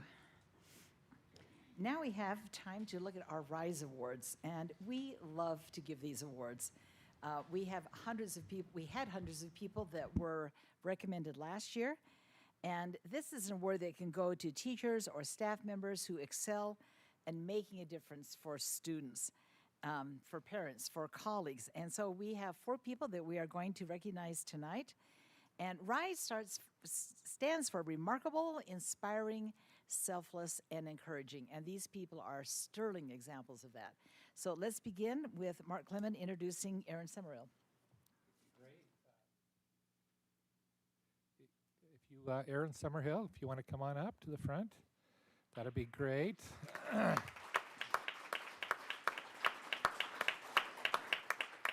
And Stand right there while we embarrass you, and then Yes. no, face the audience. And let's see, And then stay there till everyone is up for pictures. Okay. Lyda Johnson, student, is he here? Okay. Well, you were nominated by Lyda Johnson, former student, and Lyda wrote, "I want to nominate the best teacher I have had twice, once in 8th grade and again in 11th grade at Pleasant Grove High School. While I've already graduated, I still live in ASD area and I'm commuting to university where I use writing constantly. Mrs. Summerhill's made all the difference in how I'm able to engage with my college coursework. When I see how my classmates struggle to analyze or get their ideas in writing, I'm so grateful that I know so many writing tools to help me make my workload not as cumbersome. I hope she gets this award because she deserves it and so much more." Thank you.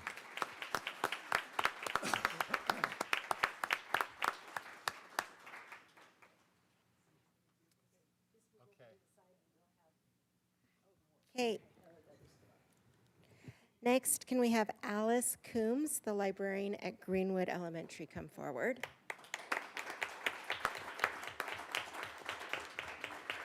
And she was nominated by Principal Gallant, so we'll have him join us as well. Principal Gallant wrote, Alice Coombs, our dedicated school librarian, goes above and beyond to make the library a welcome haven for our students. She tirelessly works extra hours, pouring her heart into creating engaging, challenges and activities that spark the love of reading. Her commitment is evident not only in her time, but also in her willingness to invest her own resources to ensure that every student feels inspired and excited about books. Alice's passion and dedication make her an invaluable asset in our school community. Thank you, Alice.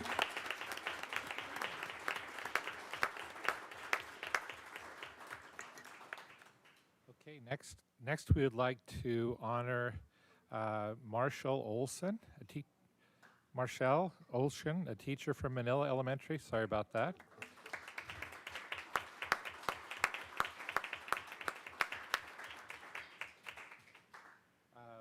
She was nominated by Morgan Smith, a parent. Morgan wrote, as a parent, it's hard to see your kids who struggle with anxiety go off to school not knowing if they're okay or receiving the support they need. From the first day of school and on, Mrs. Olson has been so supportive, comforting, and patient in assisting my daughter and making sure she is comfortable in the classroom each day.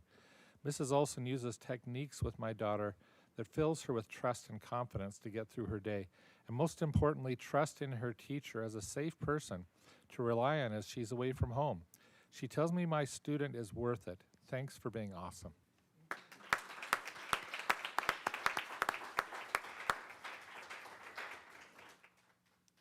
Our next recognition is Will Mosbarger.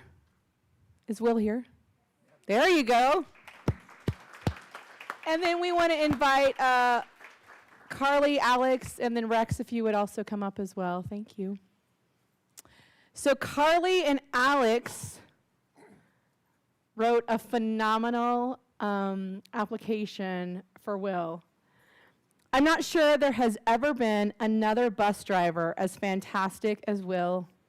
Alpine School District hit the jackpot with this employee. Will always arrives at our house with the biggest smile on his face, and as soon as he opens the bus door, he shouts out, "Good morning, Oliver, how are you doing?" That warmth that he provides every day has been so wonderful for our family and helps Oliver feel safe and loved.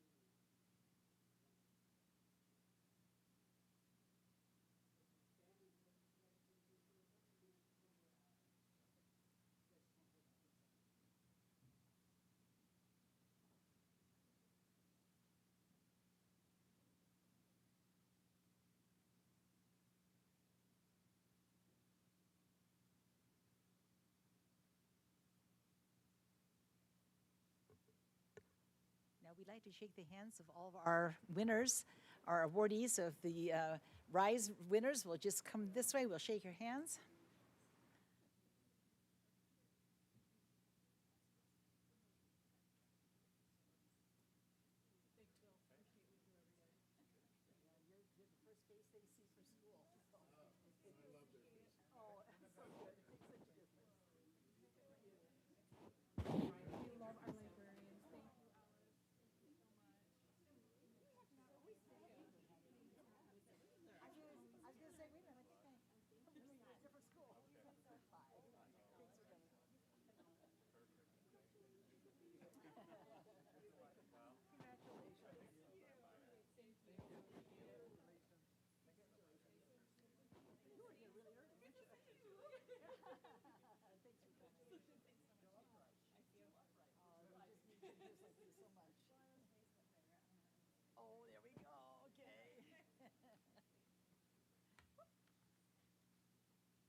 Okay, before we move into the community comments and the business portion of our meeting, I would like to excuse two of our board members who could not be with us tonight.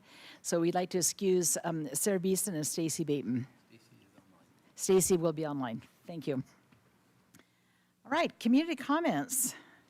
We have one community comment with Christy Esperson. So if you'll come forward and tell us your name and what city you're from. You have 3 minutes. Go ahead.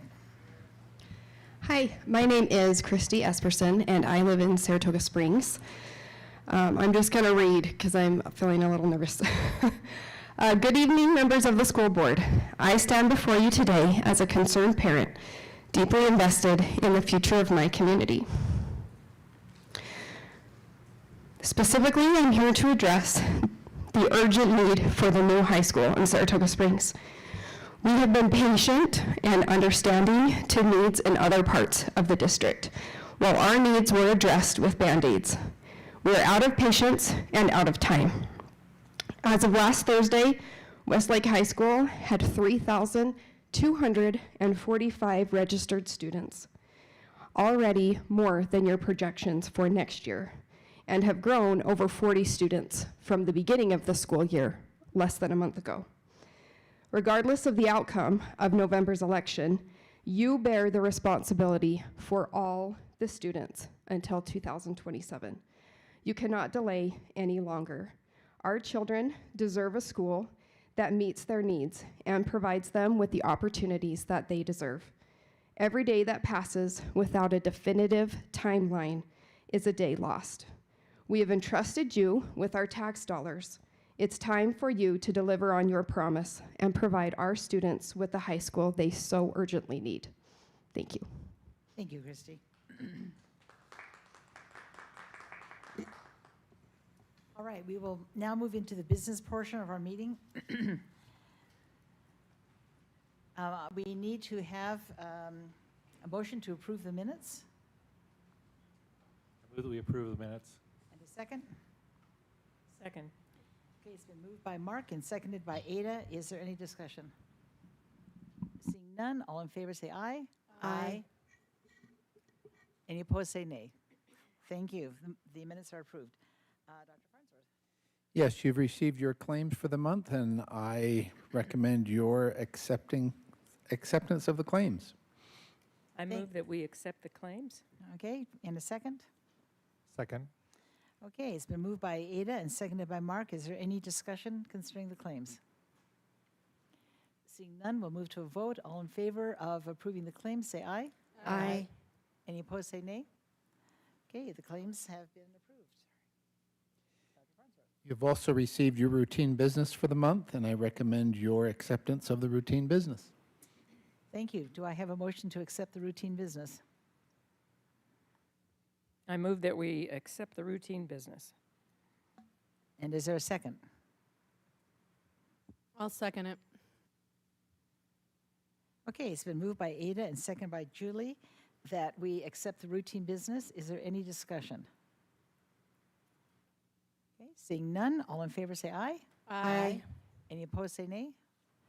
Okay, the routine business has been accepted. Action items. Yes, the first action item is Resolution 2024-012, authorizing the approval of a cell tower amendment between Alpine School District and T-Mobile West Tower Limited Liability Company. And we recommend that you approve that resolution. Okay, do I have a motion to approve Resolution 2024-012? So moved. And do I have a second? Second. Okay, it's been moved by Mark and seconded by Ada. Is there any discussion about the cell tower? I believe this is the one at Orem High, correct? Yeah. Correct. Seeing no further discussion, all in favor say aye. Aye. Any opposed say nay. Okay, the cell tower has been approved, Resolution 2024-012. Next item is Policy 6161, selection and adoption of instructional materials. There's an existing policy that has been revised and continues to be revised. And appreciate Craig Brinkerhoff being here, who is our Executive Director of Legal Services, who oversees our policy committee. I understand there is some discussion on this policy, and so we will open that up to board members for their review of this policy and a determination of what action to take on it. So as the policy committee reviewed this morning, this is a policy we want to make sure that we get really just as in line with state code as we can, and make sure that it's a really good policy for our employees and for our students and our families. And so at this time, I recommend that we table it. I don't know if we need discussion on that, or if you would like me to just make a motion. I think we need a motion and a second, and then we discuss. I move that we table policy 6161, selection and adoption of instructional materials revised. Is there a second? I second the motion. Okay, it's been moved by Joylyn and seconded by Mark. Would you like to explain why we want to table it? Let's kind of air that for a minute. Yeah, this policy is a rather long policy. It's 17 pages, and just in a final review of it this morning, just found a couple places that the committee would just like to really make sure that we have nailed down before we take it completely live and implement it across 92 schools in the district. So we're just recommending tabling at this point. Okay, is there any other discussion? Is there any deadline we're trying to meet with this, or will it be okay to wait? So the state code is in effect for sensitive materials now. So we would, this policy helps us guide our district through the process that we need to follow. Nonetheless, because the state code exists, we would be bound by state code regardless. So this will help guide us through that process. But even without this policy, like, we would still be bound to what the code requires us to do. So my understanding is we have a version of this policy approved that we're working under at the present time. Is that correct? That's correct. The current version of the policy is outdated. Right. Just for the public, this particular policy, we have spent, I don't even know how many, 30 hours probably on this policy, and we want to get it right. We want to make sure that every I is dotted and every T is crossed, so that we are in full compliance and so that there's no question by the public about what the process and procedures are. Ada, comment? And yeah, I just want to comment. I appreciate the care that the policy committee has shown in this policy, because I think the two items that Joylyn has brought to light are indeed important. One is concerned with teachers' rights and their right to express themselves on their desk, and the other is concerning the appeals process in the event that there is an appeal to a book challenge decision. So they're both critical things that need to be discussed and resolved. Is there any other discussion? I think many of us felt, especially with two of our board members excused tonight, that it might be prudent to wait till the next board meeting and bring it forward at that point. All right, let's vote on that. All in favor of tabling this for tonight and bring it forward at a future board meeting, say aye. Aye. Any opposed, say nay. Okay, we will table it until the next board meeting then. Okay, Dr. Farnsworth. Okay, the next item is a discussion, possible action item. Just to remind the board of a little bit of background behind this, we made some recommendations last year to go into effect for the 25-26 school year regarding district gifted and talented programs, advanced learning labs, and the dual language immersion programs. We did a study of those and made some recommendations. Those recommendations at that time did not require a board vote to approve those. Those were to go into effect for the 25-26 school year. During the 2024 legislative session, the law was changed, requiring board approval of program changes such as dual language immersion and gifted and talented. And so we have reviewed those recommendations and still hold to those recommendations as a staff. Appreciate Dr. Ruiz and Eric Woodhouse and the work that they've done on that. The formal study, we're recommending the board begin their formal study of this, allow the required amount of time as dictated by statute and the process, so that we could reach a determination in December on those recommendations. That would give enough time to do the hearings and go through the processes outlined in statute. But we would need to begin that process now in order to conclude that by December, which is required in the law. So we recommend that the board take action tonight to begin the formal study of this and all of the ramifications associated with that. With these program recommendations, you will see that there are also some boundary and closure, school closure considerations as well. So we will turn the time over to Dr. Ruiz and Eric Woodhouse and have them share with you some information on the recommendations, and then open it up for board discussion. And if the board sees fit, a motion to begin the formal study. We're bringing to you, sorry, I'm gonna take this, it's kind of like too high for me. We're bringing to you staff recommendations from two different points of view, from the access to the programs point of view, as well as the facilities point of view. And so we'll be sharing that information so you could see more at a granular level what we've looked at up to this point to bring forth these recommendations for formal study, okay? So we'll start with the Advanced Learning Lab program. As Dr. Farnsworth mentioned, here's a tentative timeline that we recommend.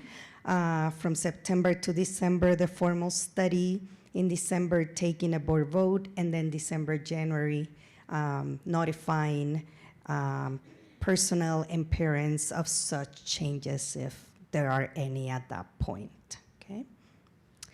So we'll start with the Eagle Mountain area. Again, as we presented before, we'll do that by city.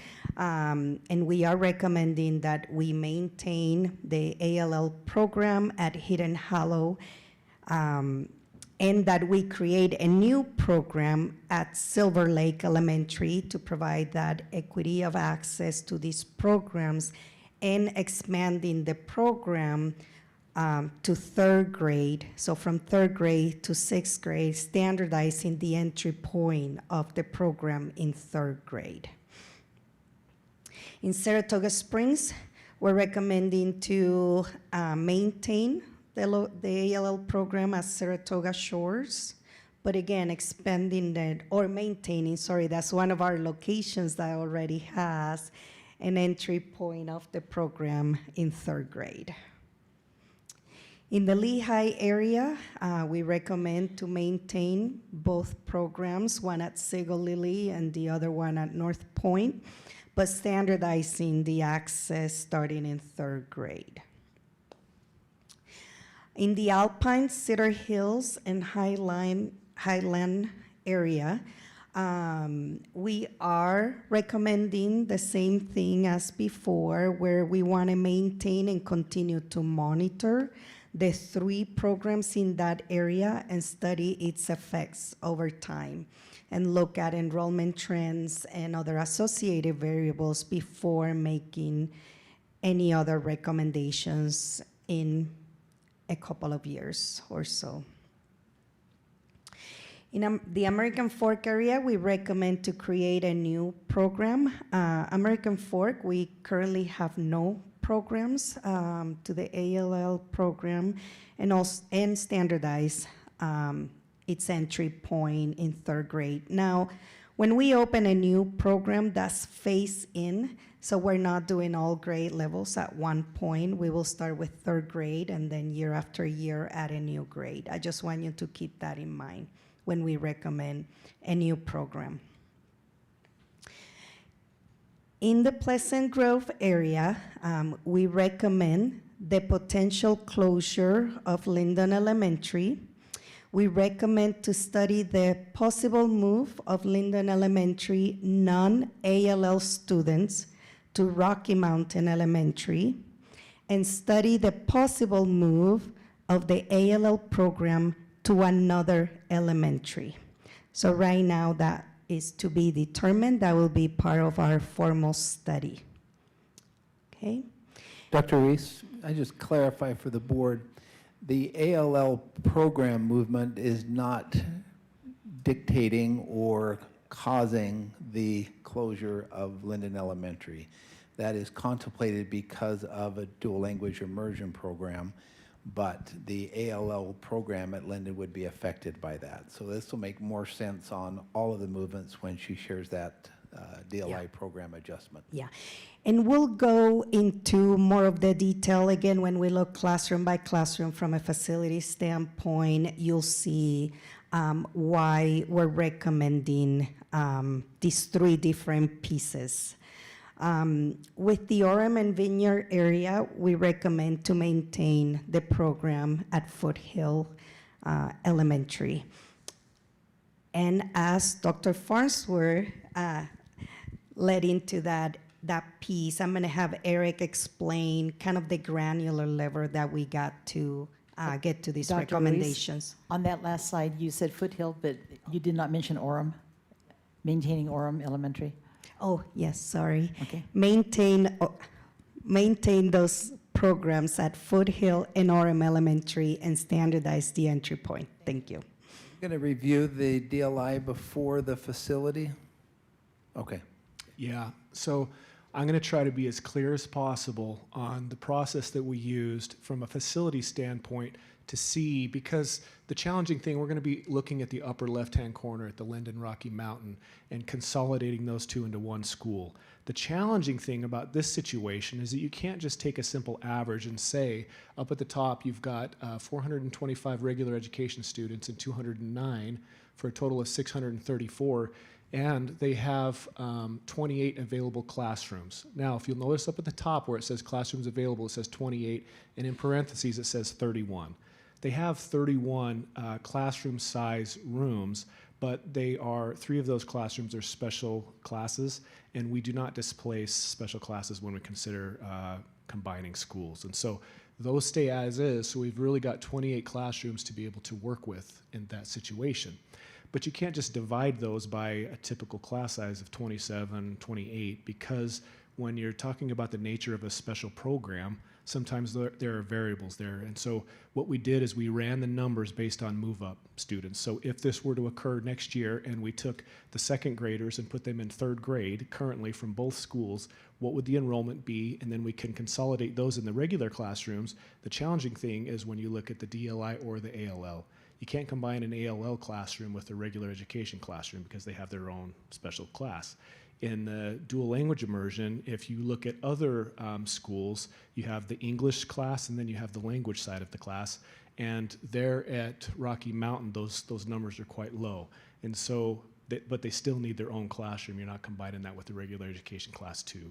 So for this consideration, if you look, we have 28 classrooms available. We would only need 23 classrooms if we combined Linden regular ed with the Rocky Mountain regular education. So there would be plenty of room for them to be able to go in. The challenge is having DLI and ALL there at the same time. And I know last year when we were talking about the study, there was some energy around, can we just take them all there and put them? So if we considered taking them both those programs and putting them at Rocky Mountain as well, you would need 12 classrooms for the DLI program, which would put you at 35 classrooms needed. If you put the ALL in there with it, you would need 39. Now, one of the caveats that we wanted to consider are the out-of-area students, because they're in Orem, sometimes a lot of those students are out of area, and we found that there were considerable number of students that were out of area that were not in either the ALL or the DLI program. So if you reboundary and do a boundary adjustment, you could say that those students will go to their neighborhood schools, or you could reboundary and say that those are going to be a part of the school moving forward. Either one of those options. If you drew the boundary to say you're going, or you didn't redraw the boundary to say you're going back to your neighborhood school, then you would only need 19 regular education classrooms, and you could make it work with 31 classrooms for the DLI program to be in there, 35 if they're both included, or 19 and then the 4 with the ALL if you were to move the DLI somewhere else. So those are just variables for you as a board to consider if we did the out of area back to their neighborhood schools, then you would be able to make it work with 1 or 2 trailers. You'd need 2 trailers to be able to make that work. Is it feasible? It's feasible. We could put 2 trailers in. Now, this takes into consideration the move-up numbers. So just like out west, you can say, well, the projections are going to be a lot higher, or the enrollment's going to be a lot higher than the projections. And sometimes in Orem, you can say, well, the projections are going to be a lot lower than what they are now, and that might be the case too. So I gave you a worst case scenario. If we tried to look at high enrollment numbers to see exactly how many classrooms would be needed, because we don't want to make a recommendation that we can't be feasible with, and then all of a sudden say, yeah, we can do this, but you show up and they've got way too many students and you actually need more classrooms than what you considered. So we tried to be very thorough. We ran this by the elementary supervisors, and they said this is very accurate. We walked the school to make sure we had the number of classrooms correct. So with that consideration, are there any questions about that? So could you just go over the problem we're trying to solve? Because I know both those schools are pretty healthy in terms of the total number of students. And so could you just review what problem we're trying to solve? Well, I think it's a program consideration. You've got an aging building there in Linden, right? And so I think you've got a newer building there at Rocky Mountain. So as far as seismic is concerned, I think that that's a viable option to be able to utilize that school and move them into a building that's a lot more stable in that consideration. But Linden's still stable. But I think you just want to make sure that your enrollment is good for both of those schools and combine it so that you've got more opportunity. The regular ed students there at Rocky Mountain are only 209. And so I think what you're trying to stabilize is that regular education population, so that they've got more consideration for number of students in a particular class. So if the regular education cohort only has 1 teacher there, and those kids have been together for, you know, five years in a row in the same class because you don't have a lot of options there, then I think you want to start looking at, well, maybe we need to make an adjustment so they've got a few more options for classrooms. So those are just some of the considerations for you as a board to consider. Of those 209 regular ed students at Rocky Mountain, are those all in boundary students, or are some of those out of boundary? Some of those are out of boundary. Yeah, they would be included in those students. I mean, if you wanted greater detail, I could get you that detail because I've got it in another spreadsheet. This is just a summary. So you talked about out of boundary students being sent back to their old schools. Would they still have the option of coming to Rocky Mountain if they wanted to, or would Rocky Mountain then be a closed school?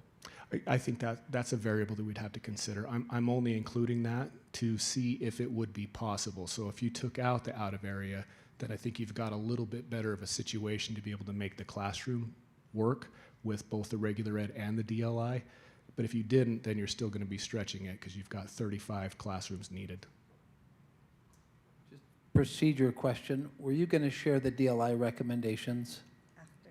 Yeah. Okay. So I think some of this will make sense once you see the DLI recommendations. Then let's go back and see the full picture. And we'll get to that, yeah. We'll see this slide again after that, after the DLI recommendations. One thing to keep in mind, remember from our previous study, programs thrive in schools that have an enrollment over 700 students, 800 students. And so for the health of the program, if we continue to keep them in schools with declining enrollment, the sustainability and the of how those programs can thrive is questionable, right? It's, we don't know what the future will have for those programs with declining enrollment. Okay, so with DLI, same timeline. With the new middle school, we recommend to shift the pathways a bit in the Eagle Mountain area. We will bring Mandarin Chinese from Black Ridge Elementary to the new middle school, to Cedar Valley High School, and then we'll create a new pathway for the Spanish language to Mountain Trails Elementary, to Frontier Middle School, and Cedar Valley High School, which are the same pathways we shared last year. Okay, in Saratoga Springs, we're maintaining the 2 pathways, Mandarin Chinese to Riverview Elementary to Vista Heights, and Spanish, the Spanish DLI program from Harvest Elementary to Vista Heights to Westlake High School. And we understand and acknowledge that sometimes it's challenging or complex for a middle school and a high school to have two pathways, but we feel like that's temporary until we build a new high school, and then we'll readjust those pathways. In the Lehigh area, we'll maintain the French DLI program from Belmont to Viewpoint Middle School to Sky Ridge High School, and create a new program, Spanish DLI program from River Rock Elementary to Willow Creek Middle School to Lehigh High School. In the Alpine, Highland, and Cedar Hills area, we will maintain the Chinese DLI program from Alpine Elementary to Timberline Middle School and Lone Peak High School. And in the American Fork area, we will maintain the Spanish DLI program from Legacy Elementary to American Fork Junior High to American Fork High School. In the Pleasant Grove, Linden area, this is our recommendation considering the conversation that we just had, is to maintain the Portuguese dual language immersion program at Rocky Mountain Elementary. Okay. In the Orem area, we will maintain the Mandarin Chinese from Cascade to Canyon View Junior High to Orem High School. And also in the Orem Vineyard area, we recommend to study the potential closure of Windsor Elementary, to study the possibility of creating a DLI magnet school at Orchard Elementary, and maintain the Spanish DLI pathway from Cherry Hill Elementary to Lake Ridge Junior High to Mountain View High School.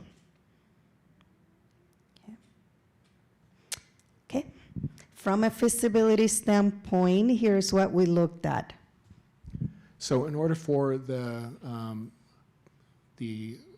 school to be opened up in Orchard, it would trigger several things. So we wanted to look at the 4 schools that would impact. So if we were to close Windsor Elementary, it would impact Northridge, Orchard, and Windsor, all of those. Okay, so we wanted to study from that perspective, could Northridge handle the population? So the regular education numbers from each one of those schools. Now, we did draw a artificial boundary at Orchard, and we didn't take all of those students, but we kind of looked at the boundaries that made sense. So there may be more students coming from Orchard to Northridge, but the majority of those students, based on the safety, roadways, it seemed like the majority of those would end up going into Foothill and increasing their enrollment, which I think would be a good thing.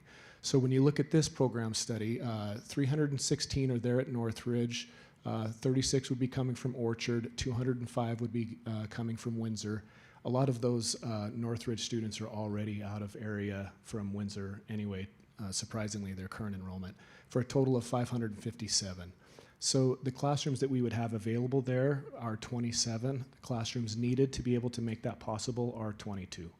So you've still got some cushion there of about 5 classrooms if you were to make that possible. But we still have to look at the Foothill Orchard situation. So if we look at that, the regular education population at Foothill is 320, and then coming from Orchard, if we drew that artificial boundary, would be 150 of the current students for a total of 470.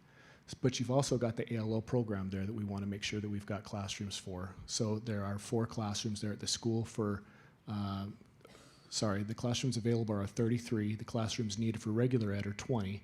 If you add the 4 from ALL, the total you need is 24. But there is something to consider there at Foothill because they do have giant steps and they have some special classes there that we wouldn't want to displace. Those take up 7 of those classrooms. So in all total, you would need 31, but they still have 33 classrooms available. So that one would be feasible from that standpoint as well. The last thing to consider is if you made a DLI magnet at Orchard Elementary, would that be possible? So when we looked at that, there would be 377 students from Orchard, 361 at Windsor, for a total of 738 students that would be going to that magnet program. So when you consider how many classrooms they would need, it's a pretty good balance in both the English side and the DLI side for those classrooms. And you would need, I believe, for the DLI, it would start in kindergarten. And so we took that into consideration. So you would need 2 classrooms for the English side of DLI and 2 classrooms for the DLI, the language side. So for a total of 14 classrooms for the English side and 14 classrooms for the Spanish side, for a total of 28. You have 28 rooms available there. So you have just enough room to be able to make that work. But I don't really see it growing more than that. So I don't know that you could overestimate it. It feels like it's right on. Or it could be fewer, depending on how many. But that's such a thriving program that I could see it being 28 for a while. Any questions about the data there? I'm wondering about buses. If the Linden students are taken to Rocky Mountain, is that far enough away that we would provide a bus for those students? And the same with Northridge students going to Foothill? Is that far enough away, or would the parents have to drive then? So sorry, there wouldn't be any Northridge students going to Foothill. There would be some Orchard. I meant Orchard Right. students going to Foothill. We'd have to look at that. I'm not sure. I think probably the biggest consideration is, you do have some Aspen students that are attending Linden, and would they go to Rocky Mountain, then would they have to cross State Street, or would we reboundary that? I think anytime you make a consideration like this, that is going to have to be one of them. How are we going to get these students across some of these busy roads? We would work with the city of Orem to look at the infrastructure there, or we would have to look at busing, and I think we just take it case-by-case basis on some of those considerations. But that would be something we would do during a deeper study. What we're doing here is just proposing that we study it a little bit further and make sure that we're really drilling down on a lot of these details, because there really could be some that we really need to look into further. So when we come back for a vote in December, would we have maybe explored some of those possibilities? Yes, For that is when example, we Windsor would have to cross 1600 north Yes. to get to Northridge. Yep. That's when we take all of those things into consideration and really bring it back to you to really make sure that we've considered all those variables. Eric, you said that the magnet program would fill all the classrooms. Do we have a sense of what class size those are, or is that just a? I don't have the exact square footage of them, but yeah, they're regular classroom size. They're not small. I meant. Oh, how enrollment many students? numbers. I think it's about 30 in each Those are class. hefty Yep. sizes. Okay. Yeah. I guess I was just under the We would follow impression. the same ratio, Yeah. class size ratio that we have in our other schools. Except I think in DLI they're a little bit higher when you start off, 'Cause of because you some- start to see attrition as they get older, so it's a little Yeah, different. and I don't know if in the magnet program we would have the attrition. Yeah. I guess it was my hope that that with a magnet program, there would be room to grow in that building, and you're saying there's not a whole lot. Well, I think this does give an ideal situation for 2 different cohorts to be in the school, and it can flex. I mean, you could go up to 32, 33 in a class, which you typically don't have in a DLI. You could cap it, but it gives you opportunity. If there are fewer, you're still going to need the same number of classrooms. So, again, I don't really see, at least from a physical facility standpoint, that it would really flex beyond that. We would still have the program at Cherry Hill as well. I think that's, Annalise, the enrollment, Spanish dual language immersion program enrollment, those 2 schools has stayed fairly stable around that amount. Yes. Currently, we are subsidizing, or we are supplementing the Rocky Mountain program with 4.5 extra FTEs. If we pursue this course, would those still be needed, or would that, would bringing those populations together alleviate that need? We are hoping that it alleviates that need. We've seen in other schools where the enrollment is higher, we're not supplementing programs in those schools. So the overall enrollment of larger schools are already helping and mediating that issue, where in smaller schools, we just don't have enough students to mediate that. And in dual language immersion programs where the numbers don't justify that aren't sufficient to have the normal class size, then we would look at doing splits between grade levels to address that, which would bring down the need for supplemental FTEs. And that would be just a more equitable treatment of DLI versus general ed students. Yeah, I think to answer Mark's question before with respect to the Linden Rocky Mountain, we have students in Linden in a significantly old facility that needs some additional work. We have room in a neighboring school where the boundary population is so small that the students do not have full access to those programs and opportunities. So by bringing that population together, it would give all students the opportunity to participate in those programs, balance the dual language immersion program with the boundary population, and then we'll have to see where the dual language immersion program goes in terms of enrollment, but its fluctuation in enrollment should not negatively impact the boundary students. And then that's where the ALL program is looking for a home, right? That's The ALL program would be moved to another elementary school in that area so that the school does not have the ALL and the DLI program and other programs. It becomes challenging for administrator to administrate all those programs, and becomes challenging for your boundary students who are not dual language immersion or in the advanced learning labs. That's to be determined. Okay. The placement of that gifted and talent program, yes, would be determined through the study. Would we have that recommendation by December, potentially? Yes. Well, and it's my understanding, according to you, that, Sarah, that currently Orchard Elementary has combined classes, a lot of combined classes, and The principal to me, from Orchard Elementary is sitting right back here, and she's this nodding is her not a head. healthy, that's not acceptable. Come on down. I just want our public to understand that there's a need. There's a real need. Thanks, Cynthia. I'm just it's just not as healthy as it could be. It could be much healthier because we do have some kids that go through first grade through sixth grade in a split class every year. They don't ever have the option of being in a class that is just focused on one grade level. And that's like every year we have to redesign what we're doing. So I think this is a better situation for our gen ed students. It would be. And an exciting opportunity for the Spanish dual language program. I think both programs will have more supports for all students.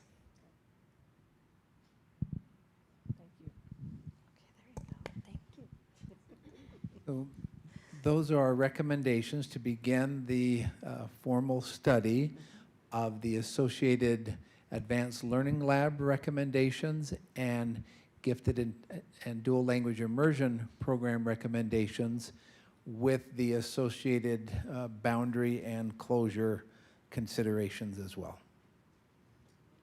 So the schools you're considering for the ALL program that's currently at Linden are in that group of schools. So notification would go to this group of schools, and the determination of where that ALL program would be one of those probably. Correct. Yeah, our initial discussions are a commitment to try and maintain an advanced learning lab program in that neighborhood area. But I mean, I guess I can't remember the slide that talked about ALL programs, but right now, so the one for Pleasant Grove was that Linden one, but it probably wouldn't go to another school in the Pleasant Grove cluster, right? Because we were not notifying any other ones of that. Do we have to notify them if we're thinking of having the AL program go there? Well, that's part of the process. That will be part of the study. We would notify them as part of this study, that we're beginning the process, notify those that would be affected by it, take public feedback on that, and then make a determination in December. So possibly the ALL program would go to another school in the Pleasant Grove cluster, not necessarily one of those in this other group of changes. Correct. So we don't have That's to what we're notify- looking at. Yeah, I just want to make sure we get the notifications done right. Yes. So we don't have to notify them if the study possibly could put the ALL program into their school, just if it was going to be removed. Is that correct? No, I think we would notify every school that would be affected, but the receiving school that we're considering for receiving the ALL program would be notified. Patrons in that boundary would be notified. That's my understanding. And then those students that are participating in that program would be notified of that potential change. But we don't have to do that yet, No. so, okay. When does that notification have to go out? Because that's, Yes, if the board votes tonight to begin the formal study, then we would begin the process of notification. but we don't know all of the schools we're going to notify yet, correct? No. I'd like to make a motion. All right, I think we're ready for a motion. Go ahead. I'd like to move that we initiate this study process to study the ALL and DLI programs, both boundary and possible school closure potential. Do I have a second? I'll second it. Okay, is there any further discussion? I'm still slightly confused. When we start the process, we have to notify schools or the students attending those schools, but we haven't identified all of the students all of the schools that could be impacted, potentially another school in the Pleasant Grove area and potentially Aspen. So since they're not listed in this study, when will we know if we're notifying those students as well? Yeah, we will make the board aware of those notifications when they go out. I think that our understanding of the timing was the board makes a motion to begin the process, and then we move forward with the process of notification. What I see here is a December, January notification of future changes. That would be once changes are finalized. Right. The notification of potential changes would happen immediately. Yeah, I'd like to make one comment about having a gifted program at Shelley Elementary. Just a little historical background. Our gifted programs in this district started 40 years ago this year, and it started at Cherry Hill Elementary. And at that time, Cherry Hill had the gifted program, the first one in the district, and they also had what they call Spanish immersion. And so it was a real greenhouse, a real hothouse of activity, and it was exciting. And then after 1 year at Cherry Hill, the Barrett program was opened in American Fork, and they had a program here in American Fork for many, many, many years. And then it has moved different places, so I am really excited about two things. One is we have a program back in American Fork again, which I think is good, and also that we're finally moving down to third grade, which I also think is a good thing. So I'm really very, very pleased with those two possibilities. Anyone else with comments? Well, as we've said, this is a plan that we've had in place and that we've discussed previously. I'm just excited to be acting on it, and I think it implements some very important changes as far as location and accessibility, as you outlined, that are important to make these programs and opportunities more available to our students throughout the district. I just wanted to mention that I appreciate you going to the work of counting classrooms and meeting with principals. I think that alleviates some stress as we think, as the public looks at this, when they realize you've done a detailed examination. And I think we'll go even further, because we do want to make sure that it's feasible. So we would be meeting with more of the principals and going through what their understanding of it is too. I think this is an effort to make those programs viable programs. You've seen other districts in the state that are terminating those programs because of the challenges of boundary adjustments and balancing and the demand that it places on. And so this is an effort to ensure their viability and ensure that they don't negatively affect the boundary students as well, to provide the needed resources for all without the need to supplement that to keep those programs open. Thank you, Dr. Farnsworth. I think it's important to reassure the public that that we in Alpine are committed to both of these programs and providing opportunities for kids, wonderful opportunities. Are we ready for voters or further comment? I just have one Go more ahead. comment or question. Is it possible as we move through this process that at our board meetings in the future that we get an update on a regular basis, either in the study session or in the work session, so that we're really transparent to the public as we move through the study process as to what schools are being included or looked at, or what progress is being made? I think all of the schools are delineated that would be affected, with the exception of where will the ALL program that is at Linden being possibly placed. And so we'll shore that up, and then certainly we'll keep the board aware of the process and the opportunities for feedback.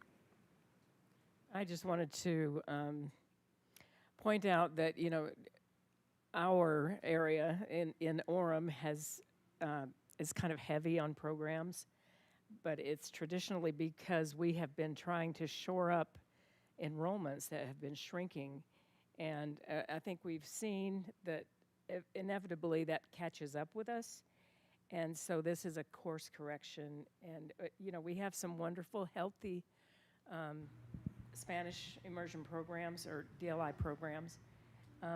But I think that this will make them more viable into the future, as well as support our general ed students going forward. And I especially want to reach out to the Windsor community and just let them know that we value your input and your community, and we want to work with you to preserve your community.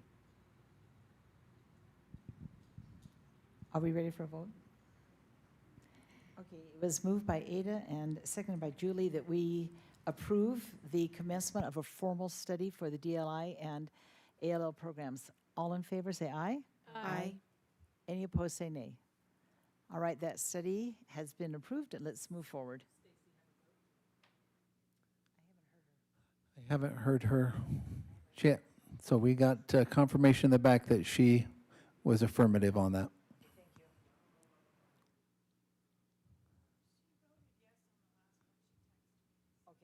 Okay.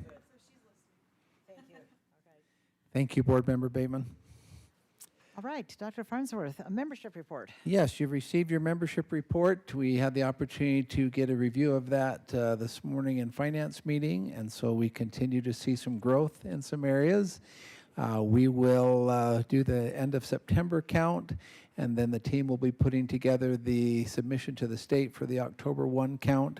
And I would anticipate by the latter part of October we'll have some solidification in that, and then the team will be working towards having our enrollment update for November. Okay, thank you. Are there any board member reports at this time? Yeah, so I have a couple comments. We had a really great study session where we heard from student services and talked a little bit about some of the dynamics happening with our community outreach coordinators, and just wanted to remind citizens of Saratoga Springs that tomorrow is our 9/11 Day of Service, and we're specifically doing a Westlake food and clothing drive from 6 to 8 p.m. We have a phenomenal community outreach coordinator. Kaori is phenomenal. But I've also seen those shelves be very bare. So I would just highly encourage individuals. They're actually going to be doing a drive-through through the loop. So it's kind of like Walmart pickup, but in reverse. So if you want to go to Walmart and do your order and then come to the school and drop it off, we'd really appreciate it. I also just wanted to express my gratitude to Senator Grover. Some of us were able to meet with him today and have a discussion about amending parts of the district split bill to create better protections for employees, particularly those who are not associated with a specific school building. think we came up with some really great ideas, and I'm very hopeful that we will be able to put some pieces into code and into place that will better protect employees. So I just wanted to thank Senator Grover for his willingness to make sure that that everyone is looked out for. And then I do have a request from the board.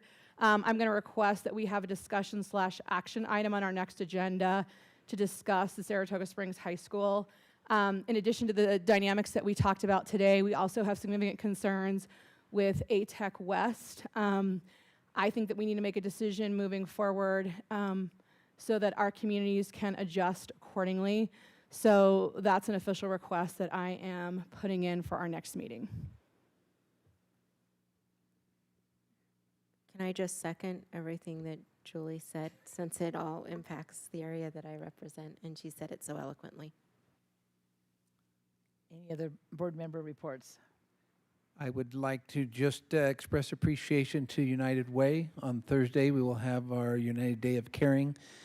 There are many of our schools that will be the recipient of some work organized by the United Way. We'll have a kickoff breakfast down in Provo, and then many United Way volunteers will be at our schools doing some work. So we appreciate our partnership with United Way and their support of our schools. Similar to what Julie mentioned, we benefit greatly from community support of the students and facilities that we have.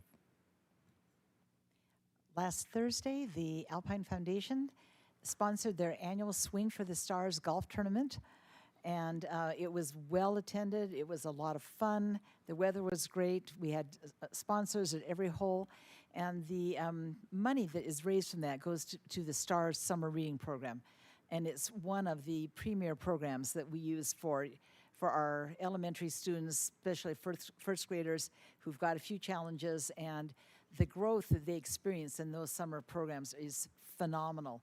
So we want to thank all of those who participated in that, who came and golfed and donated and had fun, but who are making that STARS program possible for us.